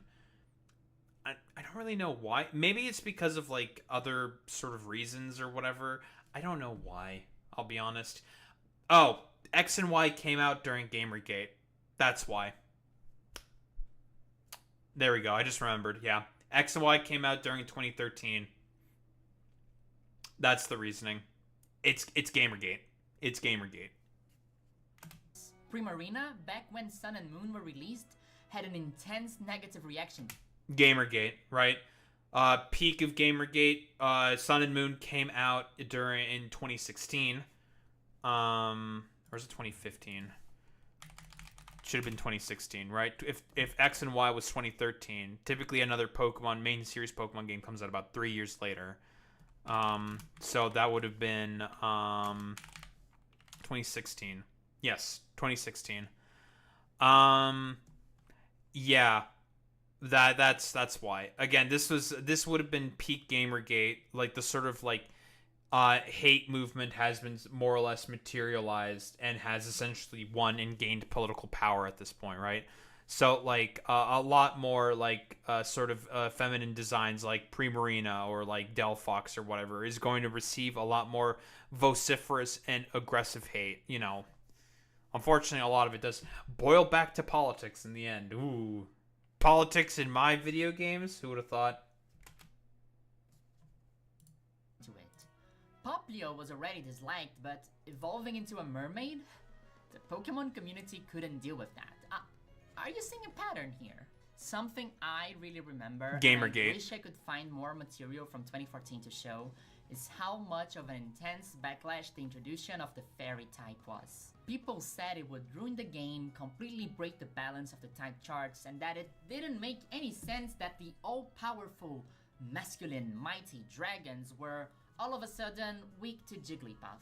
And fellow queer content creator Fawn. Yeah, here's the like dumbass fucking distinction with all that stuff. We're gonna get to this video eventually next after this.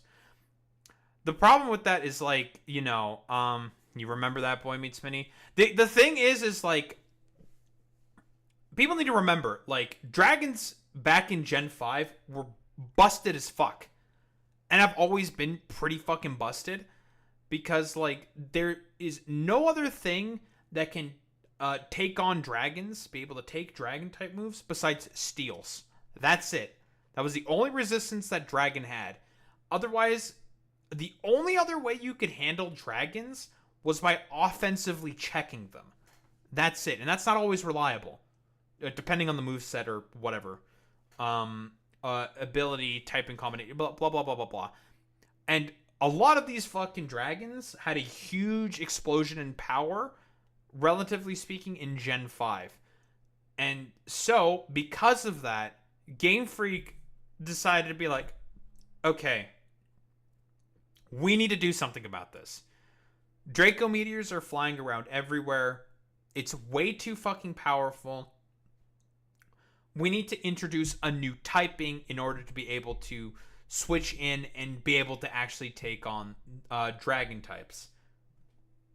And so Fairy type was born. And in culmination also with the nerf to Steel types. Steel types also got a nerf.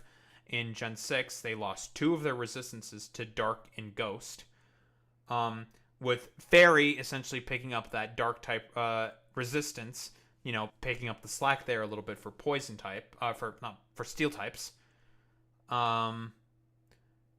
They basically set up Fairy to become probably one of the most busted typings in the entire game. And it is one of the best typings in the game. Like, defensively, offensively, it is really, really good. Said something really interesting about fairy types in their video that also discusses Chikorita hate, which is amazing and definitely a companion piece to this one, and you should watch after. Attributing a type to the aesthetic helps to validate it in the space, in the community, and with the fans. The developers said, yes, Real. there's girly pop Pokemon, and they're quite strong. And I completely agree with that. Making the fairy type as strong competitively as Game Freak has chosen to means not only to validate femininity in Pokemon, it is to say there is power in femininity, enough to take down legends and dragons. That's true. I think that's awesome. And to remind you, dear stranger online, I'm not trying to say that something is definitely sexist. And yeah, like fairy type, I've already explained this before, but yeah, fairy type's fucking busted. It's a very like adds a lot of defensive utility. I've harped on saying like, yeah, we are Azu enthusiasts on this channel. Okay, we love Azumarill. That's a fairy type right there. The explosion of like usage and play of Azumarill happened because of it finally getting its secondary part fairy typing. It was always like a Pokemon that was always on the cusp, and then Gen 6 happens, and now it's like stupidly good. Or not, or that one thing is 100% this or that. I'm rehearsing. I'm entertaining an idea, and these are things that have happened over the last 20 years. I'm not saying that only feminine additions to the Pokemon franchise are hated. There has been different types of starters backlash before, like the ever-present Fire Fighting Bipedal Final Evolution, but it's interesting to look for That's patterns, true. right? Why it should 3 be gens in a easy row, to see such Game a Freak. disproportionate amount of hate? Does it have anything to do to things that have happened before? Not only in Pokemon, but in all culture that surrounds it? The only person that can come up with a conclusion is GamerGate. you. But A what lot I of it is argue that GamerGate. Gaming has changed. The internet has changed, and the way that Pokemon is marketed has definitely changed. We've been through a pandemic, a market crash, Pokemon Go happened. Culture today is really different from culture in 1999. The demographic of the Pokemon community online is also wildly different from what it was in 1999. And the way women and gender non-conforming people have claimed spaces in online community for themselves True. makes it so that the configuration is very different today than it was in 1999. Today we can have Pokemon like Tinkaton become instant fan favorites, or Meowth. That's true. Everybody likes Tinkaton. I like Tinkaton. Mostly because she's like a complete like little demon gremlin. Because the Pokemon community has become much more inclusive and welcoming and diverse than it was in 1999. But I think true. memory persists, right? And like has been said in this video before, like Pokemon had like Game Freak thought about this since 1999 with the ability for you to just choose to play as a girl within their games, right? And you could also like make that argument as I'm so bad with fucking names, dude. Cecily over here has been making with Chikorita.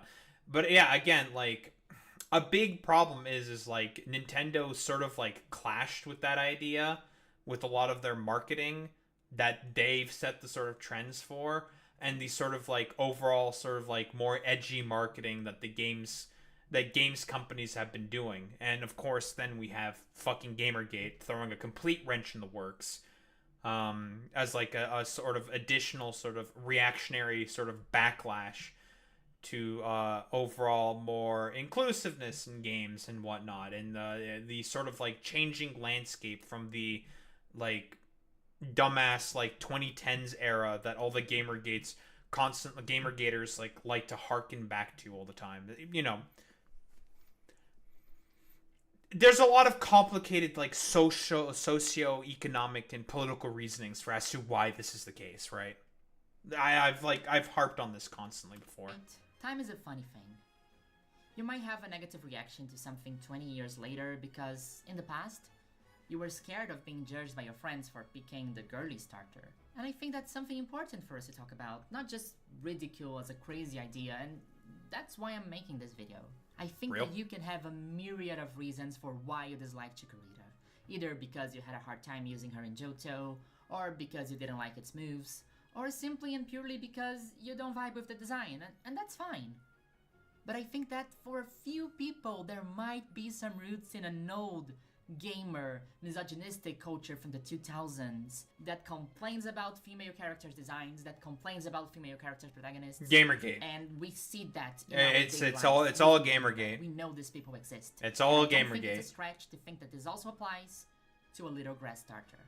And also, something that I think is really important for this video is that I always try to remind people, not everything is made for you. That's another concept that I really wanted to talk about with that gets covered in this video. Yeah, for whatever fucking okay, and this is a lot of it is rooted in terms of patriarchy as well. The idea that the man is supposed to be the main person who goes out there and conquers and claims things for himself, right? This is why a lot of men sort of have this preconceived notions that when a particular product is made, it is made with them primarily in mind. Because this is mostly a thing that happens with men, I'll be honest. The idea that like not everything is made for you, like some things are made for other people, seems to be like a concept that has just completely flown over these guys' head. And a lot of it is sort of like been sort of enforced through Gamergate. The idea that like their sort of like cultural icon is under attack by woke feminists. This was yours, you know, you had to go through the satanic panic and you had to go through all these like video game panics constantly in order to make sure that you have laid your stake and your claim to this particular media. When like generally speaking, if you think about like games as a medium in general, besides the fact that like a certain like a lot of games, and there was like an era of games in 2010, like you know around the 2010 era, that were like sort of designed with like the male gaze, as Anita Sarkeesian would put, primarily in mind, and you know a lot of like the consequences, a lot of the consequences of like Nintendo in the 90s, 80s and 90s. Staking their claim to, no, we mostly only want to market to men, and the consequences of that is the sort of reasoning why men, due to also patriarchal sort of like societal standards that they have to maintain and uphold, and has been leaving them throughout the years because of a lot of complicated socioeconomic reasons, you know, wage stagnation, whether it be worse socialization, you know, like I've mentioned all of this ad infinitum constantly, worth mentioning again.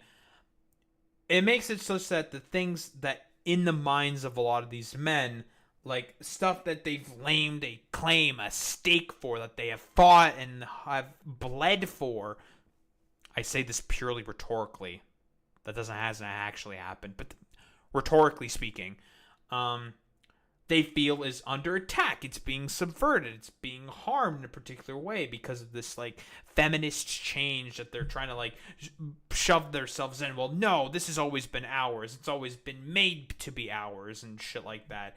That's like where this kind of like attitude of like, you know, where like Gamergaters particular, you can't really recognize that not everything is with them in mind.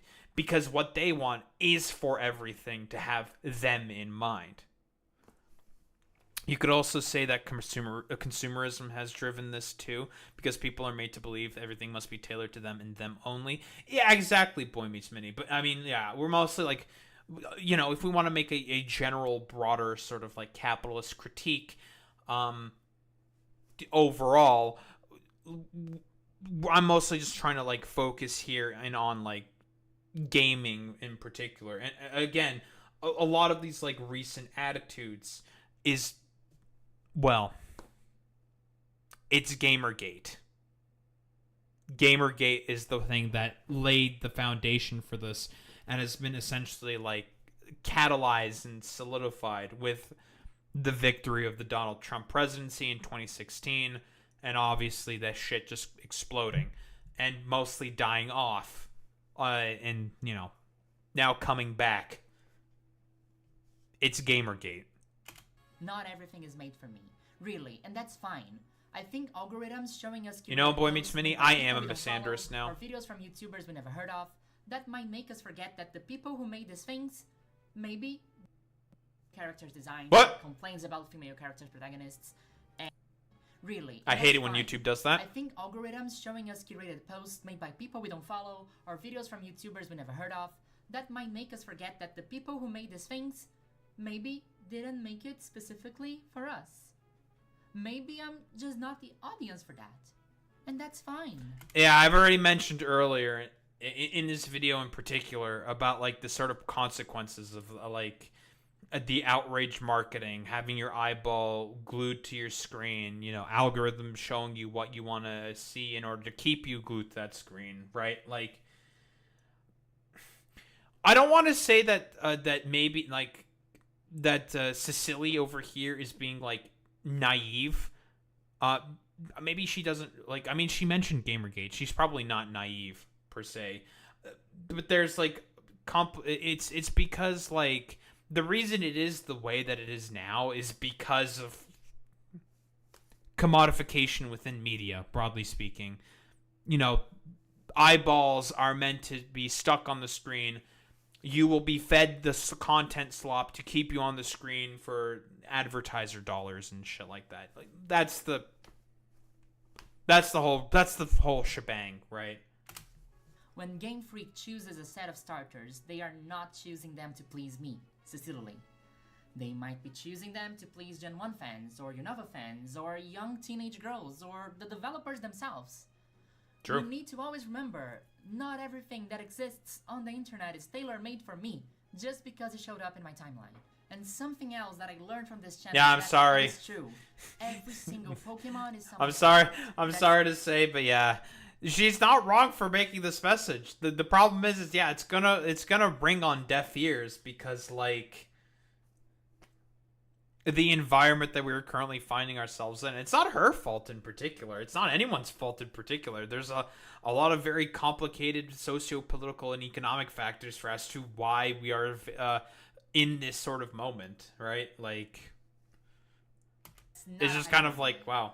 It's cringe, not worth you to know? dunk on any Pokemon at all because there will always be someone in the comments who loves them or has a special story with them. Even Pokemon like Veluza sniping me down at light speed in Casseroya Lake. I fucking There hate will be those someone things. Who loves them. In the end, Those things are so it's just annoying. personal taste. I hate If those it's not little for me, then it's Barracuda certainly for fucks someone when they do else. that. A lot has changed in this community since Chikorita was introduced, and I really hope she gets an incredible upgrade in Pokemon Legends EA. Whether it's access to Rage Powder, a nice regional form, or a broken Mega Evolution, because this little pair is really special to me. I really hope Honestly, it fucking needs it. If there's one Pokemon that's more deserving of a fucking of a crumb of anything, it's Chikorita. Because it's been left in the dustbin of Pokemon history for the past, like, 20 years. It's crazy. As Fawn has said, that the Fairy type comes in to upgrade this Pokemon that has for way too long held the title of most hated starter for reasons I think are super unfair. And I think that's why the diversity I blame of designs Game in Freak. Pokemon is so amazing.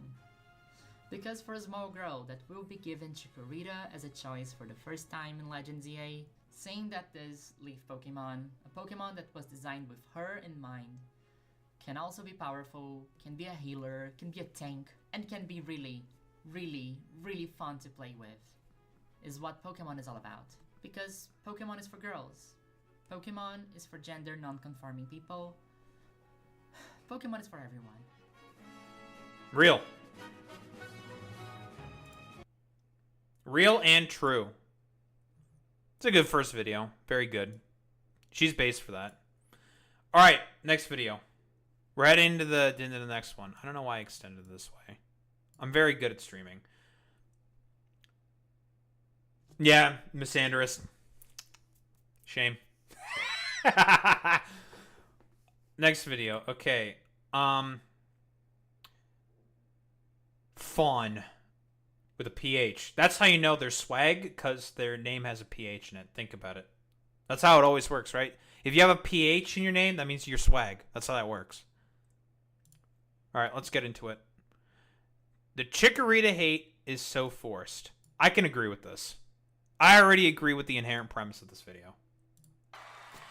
Is this Demi Lovato? I mean, I pre-watched this video. Yeah, I know it's Demi Lovato. I know that, like, Demi Lovato got, like, a lot of, like, hate for, like, a lot of, like, trauma that she went through or something. She eventually became, like, non-binary and is not non-binary anymore, I think. I don't really know, honestly. There's gonna be a lot of references that are made here that I'm just not gonna know. I'll be honest. But, you know, there were some interesting points that were brought up here. That's why I wanted to go over this.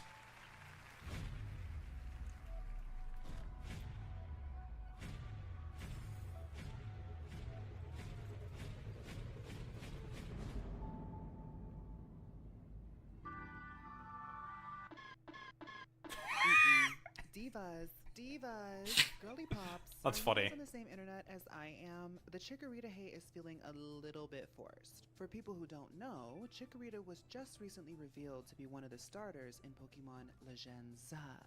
I know it's Pokemon Legends, but around here we say Legends. It just rolls off the tongue a little bit more. And Legends. for some reason, I'm gonna read Chikorita this. got Oh, hey, look, it's the same fucking guy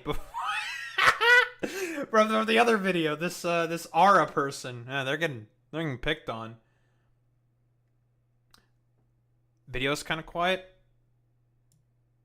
There you go.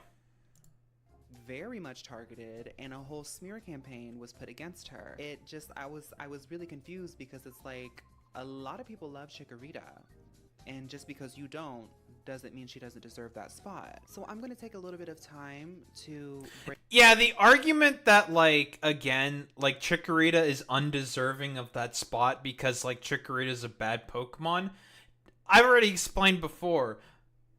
That's not Chikorita's fault. That's Game Freak's fault. Game Freak fucked up there. It's not because, like, Chikorita is bad. Like, I mean, I've already talked about, like, my main criticisms of Meganium. The problem with Meganium is that it's a passive wall. And, like, the reason why, like, walls in Pokemon are able to work is because, like, they typically are capable of advancing the game state. Here's the reason why Ferrothorn is a really good Pokemon. It has a lot of utility moves that can help advance the game state and can put pressure, not only through its ability of Iron Barbs, you make physical contact with it, you get hurt, but it can also put up entry hazards. Makes it really bad in VGC, obviously. Like, Ferrothorn has had some use in VGC. But generally speaking, it's not a very good VGC Pokemon. But it is a tank that is capable of putting pressure on the opponent. Meganium doesn't really do that. It doesn't really put pressure on an opponent. It can leech seed some stuff, but that's like, not really enough. That's not entry hazards. That's not going to be like a more permanent status effect that can affect an enemy team, which is generally like a lot of the problems that people have with passive walls. Break this down, because I believe that the girly pop icon status of Chikorita is lost on some people. So let's contextualize, honey. I don't really know much about girly pop culture, I guess. I'll be honest, I'm probably gonna be pretty out of my depth here in terms of cultural references. But it's mostly like, the reason why I wanted to do this video is because Cecily said this is like a good follow-up video to her video. So I was just like, sure, let's throw it in there as well. You know, completely cover our bases. Ever been done before. I've always seen Generation 2 as an attempt to make the franchise more horizontal. I go more manically in-depth on this theory in my Johto League analysis, but TLDR, it's like broadening the vision. Let's be real. The sudden crazy success. I want to just look at the quote. We include some of the unused Pokemon from the first game. For the new designs, we try to make Pokemon that would help balance out the roster. Yeah. Yeah, it always did feel like Johto was supposed to be like a sort of like complementary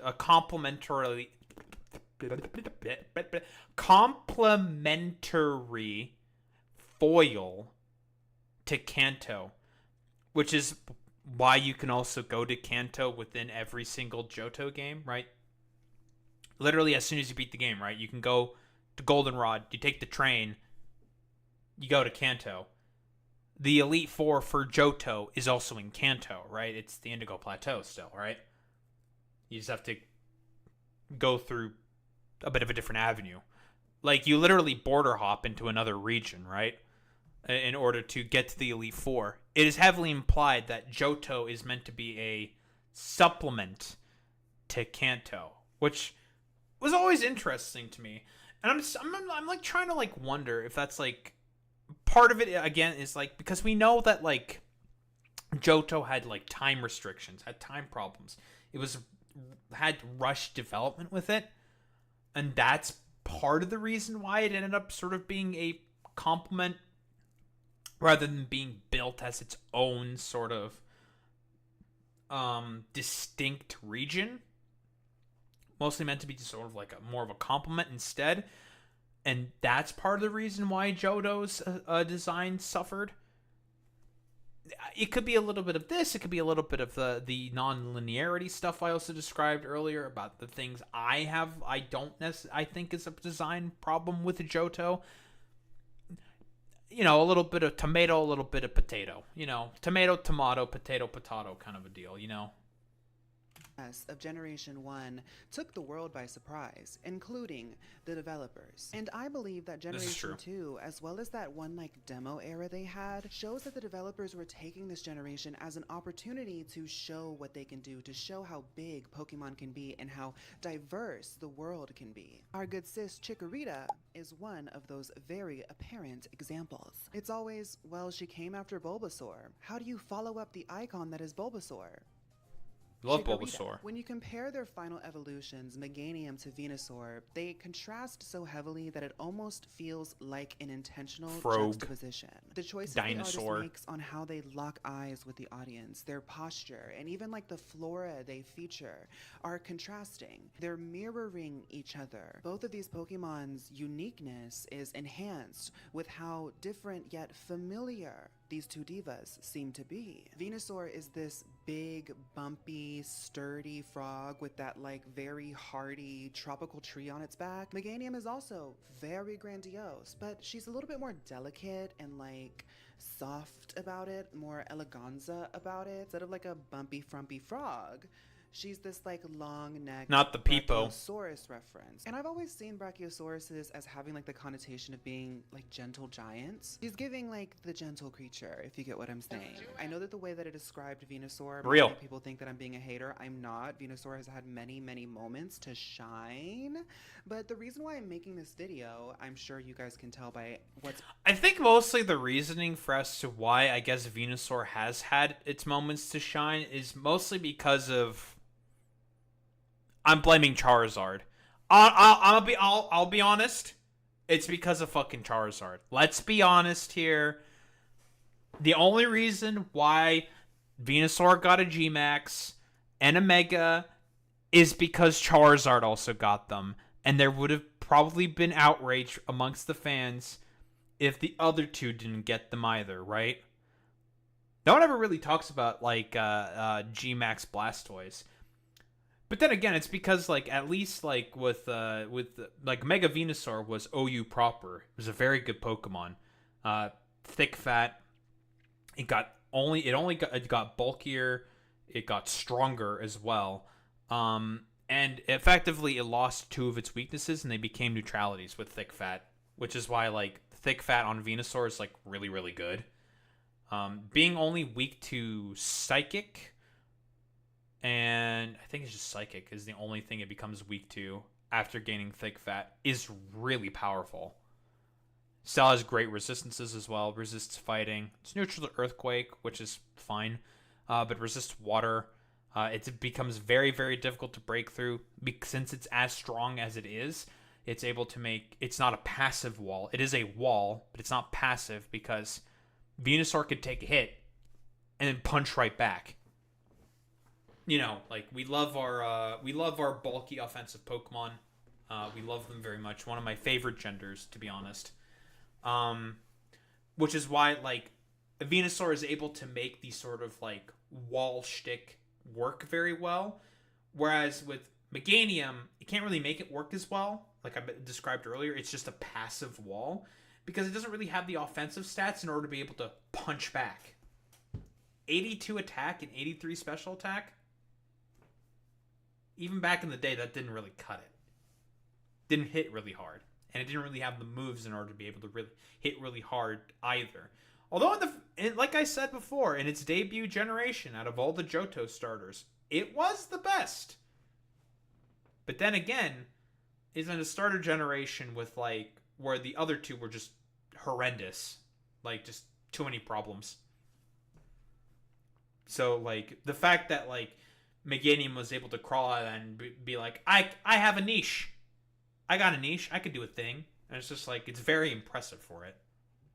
What's been featured so far is that the recent reveal of Chikorita has had a lot of detractors like coming for her throat, and it's like she has just as much to offer as Venusaur, but look at the material.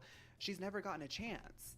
I don't know why, because she's very iconic. Chikorita, for some... I blame Game Freak for that one, to be honest. Like I said, yeah, Game Freak just kind of like forgot about the existence of Chikorita. Has happened to many Pokemon, where they're just like, we made this Pokemon this one generation, and now it no longer exists. And then it'll just randomly make a comeback with like a regional form or some shit, right? Some reason tends to be like the odd one out, and it's more so apparent when you look at the generation 1 and 2 starters all lined up together. Kind of I actually think this is really Meganium clever and when you Chikorita. look at it this way, and I think it's one of the reasons why so many people like subconsciously gravitate directly to her, and so many people are subconsciously averse to her at the same time. I mean, I'm being a just looking at misogynist this by lineup covering makes you Chikorita. believe that there's Unlucky. like a real concerted effort to set her apart. When you mix in the fact that people call her one of the weakest starters, it just becomes Being a this like misogynist, dogpile unlucky. effect, and then people just start hating on her without even having like their own like valid opinions that they've Okay, so first off, like, yeah, like, hold on.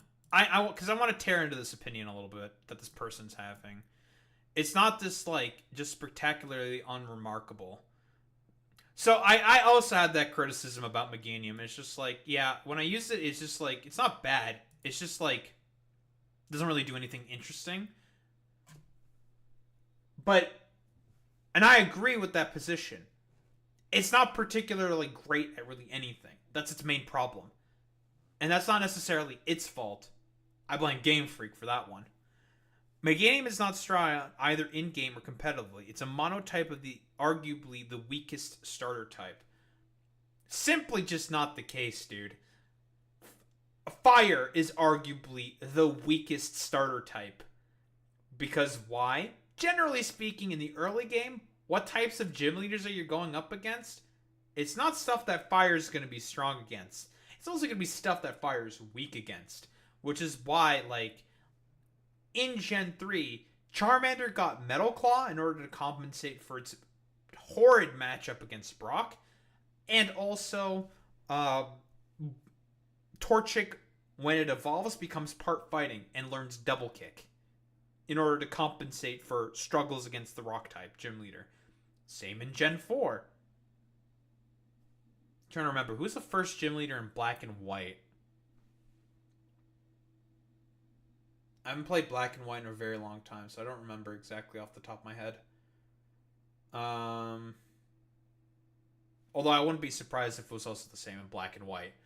With this trend being broken in Gen 6, right? We've had a lot of Rock-type starter gym leaders for a while. Oh, what? Gen 1, not Gen 2, Gen 3, Gen 4. 3 out of the first 4 gens were all rock types because it's relatively easy to sort of work around that, but you know. Right, it was the 3 monkeys. Right. Silent Chili and Cress with their monkeys. Right. Yes, and they would pick one depending on your starter. And then, you know, as a sort of foil to that, you can go get your own monkey to screw over their monkey, right? Yeah. I remember the gimmick. Yes. The gimmick. I completely forgot about Silent Chili and Cress. Yeah, they did an interesting gimmick with the first gym there. They did something funny. They did a little bit of trolling. in Gen 5. And then, you know, the standard sort of changed at that point. For, like, how it worked. I digress. Grass type is probably, like, in the early generations, one of the strongest types. To be honest. And by the time you get to Faulkner, you're going to have options to be able to take on the flying types. You will have access to rock types by that point. We do a little trolling. It's called we do a little trolling. Yeah, they did a little bit of trolling. So, in reality, like, I've said this before, I've made this argument. Grass is one of the strongest. It's really good early on. Fantastic early on. Has a lot of play early on. Even into the mid game. And then, you know, depending on the late game, it will fall off a little bit. But it depends. Water type is always good because water as a typing is just really good. Fire is extremely hit or miss. It doesn't have a single stat over 100. Same with Venusaur. No signature moves. Same with like every other starter before Gen 6. So this is just a very stupid fucking criticism.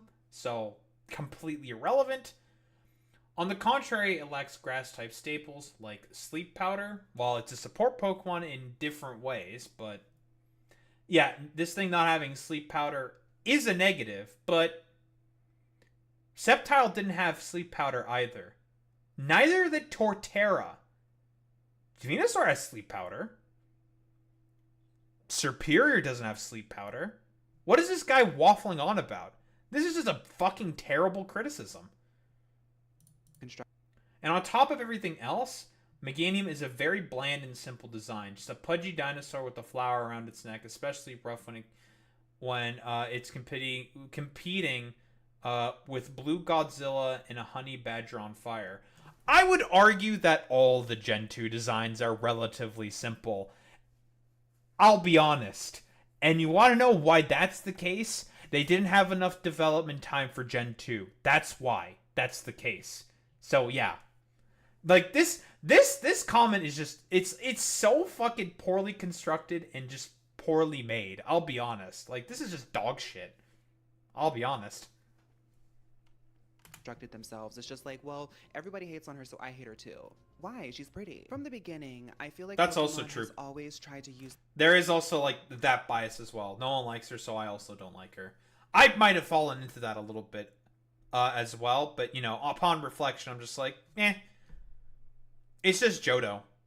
Johto just has a fundamental design problem, and it's not anyone's fault in particular. It's a Game Freak's fault for that one. Their decks to attract so many different demographics. I mean, look at me, and then look at some of the other creators on this platform, and you tell me that this community is homogenous. True. I mean, it's like homo something, but Category. Gay. They were going to say gay. I'll rip off the Band-Aid. I'll do it. I'm fine with that. Category is kawaii. Or die. the 90s / 2000s anime eyes sitting on an onion dog? Camp. The high ponytail featured in 2 stages to then evolve into a pigtail antenna moment. Not only did she invent— Dude, I love the Chikorita, like, head spin animation from Pokemon Go. It's so good. I love that gif. It's so good. hairography, but she also birthed Ariana Grande. Right, I got my half up, half down. Did it give Ariane? Her representation in the manga and the anime, lipstick, blush, panties, lipstick, diamonds, cars, cotton candy. and just her whole look and silhouette making her look like this squishy, cute baby. Love it. Chikorita is like using her femme, cute, kawaii realness to carve out her own little space, and frankly, we didn't get this type of like blunt representation until like Generation 6 when the fairy type was introduced. So yes, we have to hold on to divas like this very close. Like, there was, like, subtle references with a lot of the other Pokemon, like, that Cecily mentioned in her video. Like, you know, the Gardevoirs and the Lopunnies of the world, where it's just, like, they're femme-coded, right? They're not explicitly feminine. They became explicitly feminine because of DeviantArt and 4chan. Thank you, DeviantArt and 4chan. But, you know, femme-coded instead of explicitly femme, because, like, Pokemon doesn't necessarily want to, like, didn't necessarily ever in its sort of design philosophy ever go in that direction. Because, like, let's just take a completely banal fucking let's take Nose Pass. What about fucking Nose Pass screams masculine coded? It's got a big fucking nose. We can do, like, you know, there's, like, the Nazis who do the fucking anti-Semitism memes with, like, fucking Probopass and shit. But, like, what about those are, like, mask? What about Nose Pass is mask? Exactly. How about Altaria? Altaria, I would say, is more femme-coded. We could talk about Pokemon that are mask-coded, obviously. Like Sceptile. Sceptile is very mask-coded. You know, stealthy gecko ninja. You know, there's, like... You can go, like, 17 different ways. Like, essentially what I'm saying here is, like... Pokemon in its design inherently, and I think this was something that was catalyzed during Gen 2...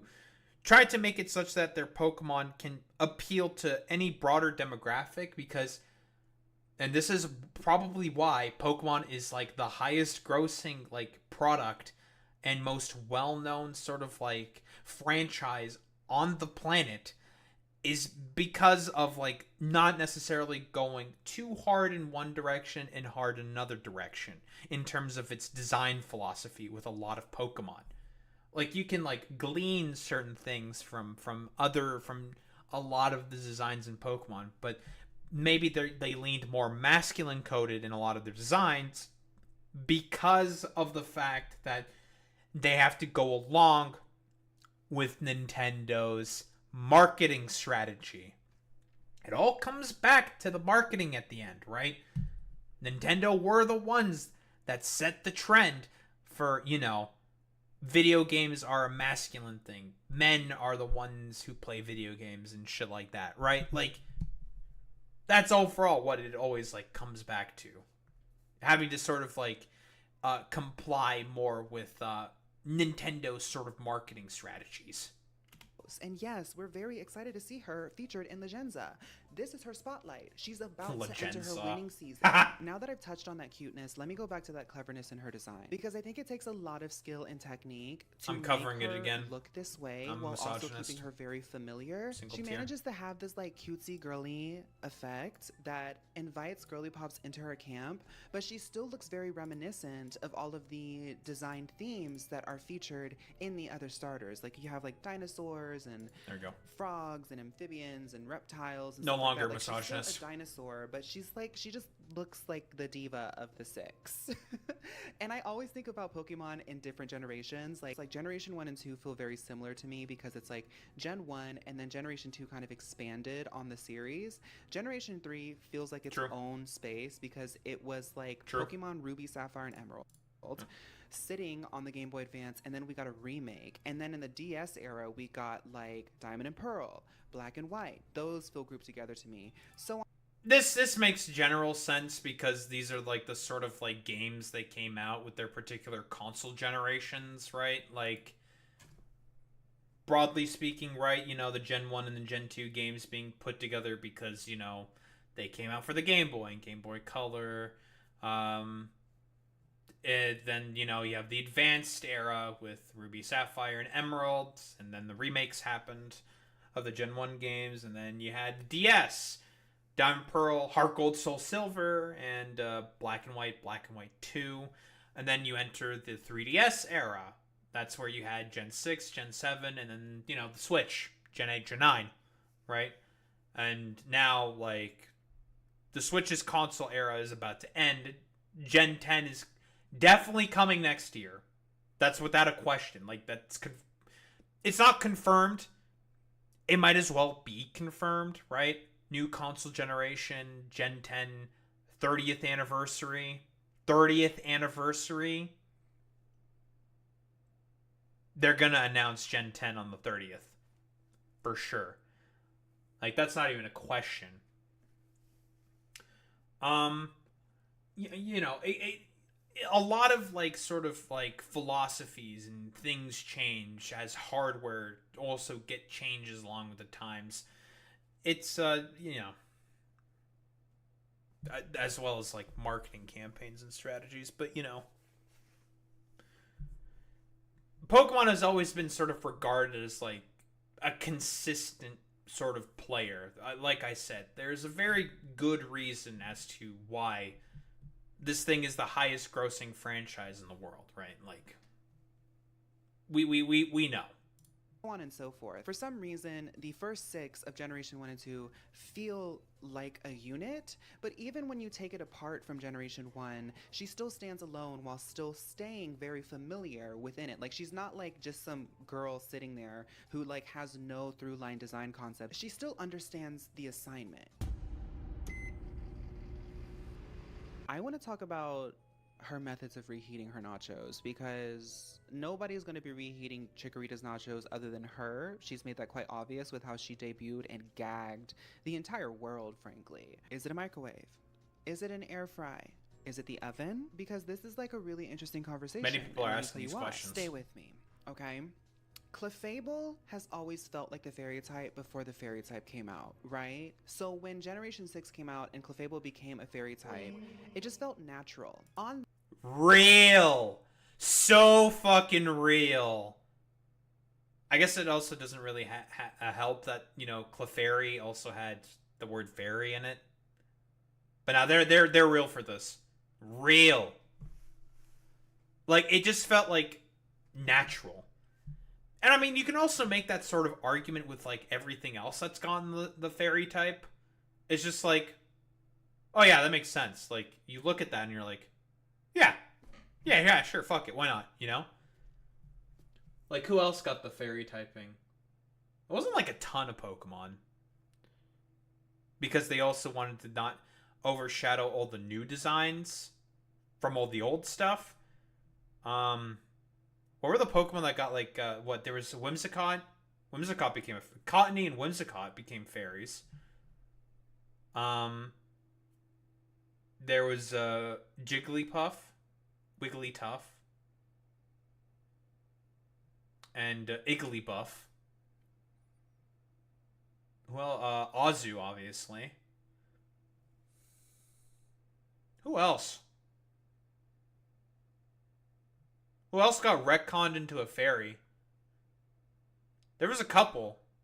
There has to be more. I'm looking this up. Which Pokemon gained the fairy type? Mawile. I completely forgot about Mawile. And Snubbull. Mawile and Snubbull. And Togepi. The Mimes. How could I fucking forget about Gardevoir? Jesus Christ. We had the Gardevoir line. And then the Megas, that being Altaria and Audino. And, like, you look at all those options, and it's just like, yeah, sure. Like, yeah, those can be fairies. I guess, like, the one you can make arguments about is, like, Mawile. That's, like, the one you could make, like, the biggest argument for. But, like, everything else that got the fairy type, you can be like, oh, yeah, that makes sense. Like, yeah. Because, like, they have, like, a lot of, like, clerical abilities and, like, very pinky, girly aesthetic in terms of, like, how they've been marketed in, like, the animes. In particular with Snubbull is what I'm talking about here. It's very, you know, they're sort of clerical aspects. They're sort of, like, ability to be, like, tanky healers and stuff like that. Or, like, a really strong utility Pokemon. And some of them just have the vibe of a fairy. Like, Gardevoir has the vibe of a fairy type. It just does. It does, simply put. You know, you can say I'm being essentialist about it or whatever. Like, the only one you could really argue about is, like, probably Mawile. But then again, like, is the thing that's it's based off in the legend, like, it's supposed to be, like, I think it's supposed to be a yokai. It's supposed to be a demon of some kind, but I'm not sure. That's like the only one that I'm not 100% on. I'll be honest. It's just Mawile. That thought, Generation 6 managed to seamlessly introduce many girly pops into the canon. Keyword seamlessly. Attributing a type to the girly pop aesthetic, because let's be real, the fairy type is the girly pop type. Attributing a type. What the fuck is the girly pop aesthetic? Okay, I'm incredibly fucking ignorant. What is this? What is the aesthetic? Yes, I'm aware that it is in the internet. Someone who is flamboyantly feminine, bubbly, stereotypically girly, and cutesy. Ah. Okay. I understand now. Oh, that makes sense. Yeah, that's true. Especially with, like, you can also tell with a lot of the NPCs that represent, like, fairy types, right? A lot of them are called, like, fairy girls. They're, like, you know, younger girls who are sort of, like, dressed up to be very girly. Like, who's the fairy type gym leader? I don't remember her name. That's because I'm bad at names. Fairy type gym leader. Valerie. Yeah, that's like the aesthetic, right? Like that's the fucking meme right there. Like she is as girly pop as it gets. I'd assume, right? And if I recall, one of her gimmicks is like in the game itself, her whole gimmick is that she's like in a dollhouse or some shit, I think. And she has like all these different like girl attendants as like the main trainers, and each one has like a different color and a particular aesthetic about them. Like Valerie, fairy type gym trainers. I know exactly what I'm talking about. I don't remember what the fucking names are these people are. I'm completely like blanking on them. But I mean, anyone who's like a big head into they know what I'm talking about. They know. They know. They know. I know what I'm talking about here. To the aesthetic helps to validate it in the space, in the community, and with the fans. It's like a spoonful of sugar to help the medicine of girly popology go down. In other words, it's the same shit with like representation of like different minorities within media, right? If you have like a lot of representation, like good representation within media, like people are going to like gravitate and like and will enjoy that culture a lot more. It's what happened with black people. It's what's happened with Asian people. It's what's happened with like everyone, broadly speaking, in America. Vice versa in like Japan, example as well. Like with black culture through the American sort of cultural osmosis and shit like that. A lot of them being more represented in like anime and shit. Yeah, with you know, like a lot of black people. Like, and I anticipate this is also gonna same thing's gonna happen with like Latino people and shit as well in broader anime like Japanese culture because of the amount of people that engage with their culture and stuff like that. It's just like, you know, Japan tends to be a little slow on stuff like that because of, you know, they're very conservative and traditional in terms of like media representation, but there's some people that always like jump to the sort of gun, obviously. An aesthetic like this can often be met with hostility, especially in video games. I mean, look at how Chikorita got treated, but giving the connoisseurs of girly pops their own we love battle GAMERGATE concept, and stuff. their own meta contribution, like seeing things like Fairy Wind and Draining Kiss and all these cutesy things have like strength in the space and have their own specific type. It makes it harder. Dude, that move Sparkly Swirl is fucking busted, man.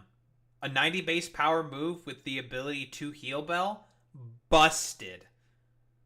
Well, we all know how good of a move Moonblast is. It's one of the best moves in the game. A Pokemon that has Moonblast If it's a fairy type with Moonblast, automatically gets like considered more highly as a good Pokemon. Period. For people to invalidate it. The developers said, yes, there's girly pop Pokemon, and they're quite strong, and they also have a type that they tend to be in. Now, there's all types of different girly pops. I mean, we've gone through that on my page, but the fairy type is like a very strong girly pop concept. Now, I could be wrong, and I hope I'm not. Like, we could all be wrong, but if Chikorita does get... Yeah, I'm pretty sure, like, fairy type, broadly speaking, it's considered to be the strongest type. That's not hyperbole.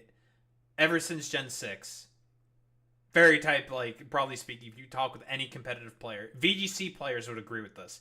It is the strongest type because it has had a lot of very pushed Pokemon. You can blame Xerneas for that. A lot of, like, very, very pushed Pokemon sort of like muscled their way into making their type as a representation of the strongest in the game. And then, you can make like the sort of argument about like Mega Rayquaza sort of like wresting that back, but tomato, potato, potato, that's like a whole other conversation. And then like, Zacian coming in, Steel Fairy type, being like one of the most busted fucking Pokemon ever created, but now we have a Gen 9 wresting that back for the Dragons because of Miraidon and Koraidon being two of the most busted, broken legendaries ever created. There's always going to be like pushes and pulls when it comes to like stuff like this. Who is like the sort of like best representative of their type? Secondary fairy typing in a new form or a mega evolution, could it be safe to assume that the fairy type might become this vehicle to elevate? But yeah, also I forgot to mention, but as Fawn mentioned here, every type has like a particularly associated aesthetic attached to it. Like, say, with the rocks and the steel types, those are often referred to with like your mining workers. Because they help out in the mines. Fighting types are your black belts, or like construction workers. Your the fairy types get represented very often by like the girly pop aesthetic. They're very, very over the top, exaggerated girly people. The psychic type being represented by those like psychic geniuses. Like, who can, like, float Pokeballs with their minds. Or, like, ghost types being associated with goth girls, mostly. Water types being associated with swimmers. Literally, it's shit as simple as that. Of course, like, these concepts and other stuff, like, in terms of, like, aesthetic representation get, like, twisted and, like, interpreted in different ways, like water type also being a representation of beauty, for example, right? With the 8th gym in particular in Hoenn, pretty much helping accentuate that because of like Wallace and Juan and all the female trainers that they have in there. When you fail the ice puzzle, it's always female trainers that are down there. Shit like that. A lot of like typings have like a sort of solid associated aesthetic with them, but it's malleable. You can pick and choose and like take from like different aspects of like aesthetic culture to represent a Pokemon type. And Pokemon has done that constantly throughout the ages. They have their solid foundations. Like with fighting type, I don't think that's really ever changed. It's associated with like gym bro culture or whatever, like gym culture, fighting, like martial arts and whatnot. That's probably not going to change. But a lot of other Pokemon, like a grass, you can be like more malleable. Obviously, with like park rangers, spiritualism, stuff like that. Nature in of itself. You get what I'm mostly saying here, right? Like, typings are associated with aesthetic, and them being associated with that aesthetic makes it easier to market, because you can instantly point to be like, oh yeah, I get that. That's like a particular cultural signifier or whatever, that like people can easily glam onto and get the game because they want to. They do this because they want to make money, obviously. Elevate the pioneers, to elevate the older girly pops out of obscurity. Mega evolutions are a great opportunity to rewrite the narrative, and the That's fairy true. type is a really fun way to make that narrative girly pop. Time will tell. I feel like the Chikorita hate was very forced, and honestly, the moment people started putting those posts out to try to make the Chikorita fans mad, the Chikorita fans went ahead, I feel like, and just swamped the narrative with nothing but love.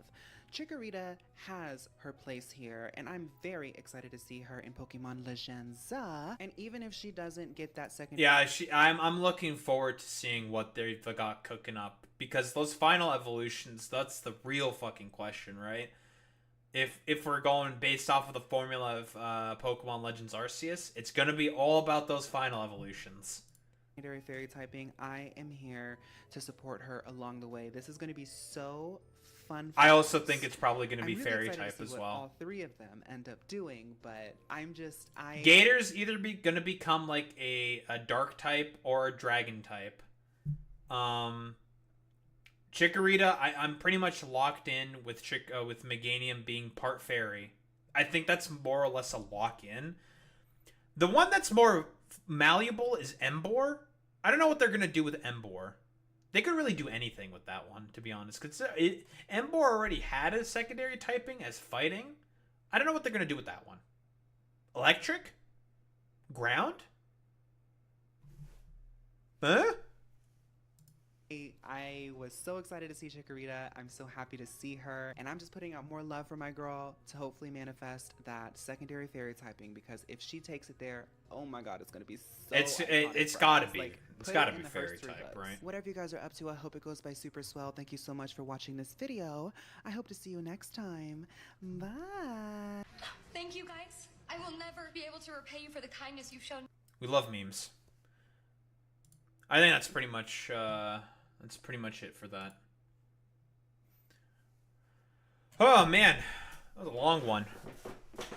But we covered a lot there, you know. There's a lot worth to cover there, obviously, in terms of like, you know, a Chikorita being the sort of target for misogynistic harassment. I think that's probably correct to say. So, you know, a conclusion. Obviously, like, a lot of the consequences for as to why this sort of was the case, especially with Chikorita, is byproducts of GAMERGATE. That's a point that can cost to be reiterated. A lot of it is because of Nintendo's marketing strategy, and also because, like, Johto fundamentally as a design, like, all three of them, I've said before, I really think that all three of the starters of Johto, they just got the short end of the stick. They just got fucked over for no reason. And a lot of it is because of, like, what was mentioned earlier. Like, Game Freak, you know, as Fawn even said, like, Game Freak didn't anticipate the success that they were going to have with Generation 1, so they had to capitalize on that relatively quickly. And Johto was that byproduct, and I've made the arguments that they didn't do a really good job at it. Because, you know, fundamentally speaking, I do think that, like, Johto suffered from a lot of design problems because it was half-baked. They didn't put in enough time. And, you know, that's mostly, like, a consequence of, like, the developers not necessarily anticipating, like, Pokemon to be as, like, successful as it was. But, you know. Yeah, it's, like, it's not because of gender or fucking wokeness. It's because they got fucked over by, like, executive decision, to be honest. And, like, sort of, like, crunch before it became crunch. Like, the idea that it's all, like, woke DEI fucking shit is very stupid. A lot of the hate that Chikorita gets, it generally, I find, is very, very stupid. But yeah, this sort of inherent misogyny that a lot of men have, was there because of patriarchal capitalism, obviously. But, like, you know,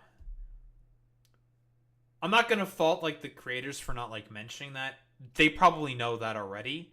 It's just that, like, yeah, I am a good hater. All right, I'd say, like, I mean, they also mentioned, like, about the stats, but, like, I mentioned about the actual reasons why, like, I do not like Meganium. It's because it's a passive wall, and passive walls are not very good in Pokemon. I did a direct comparison to another wall, another grass-type wall, Ferrothorn, and how it's not as passive.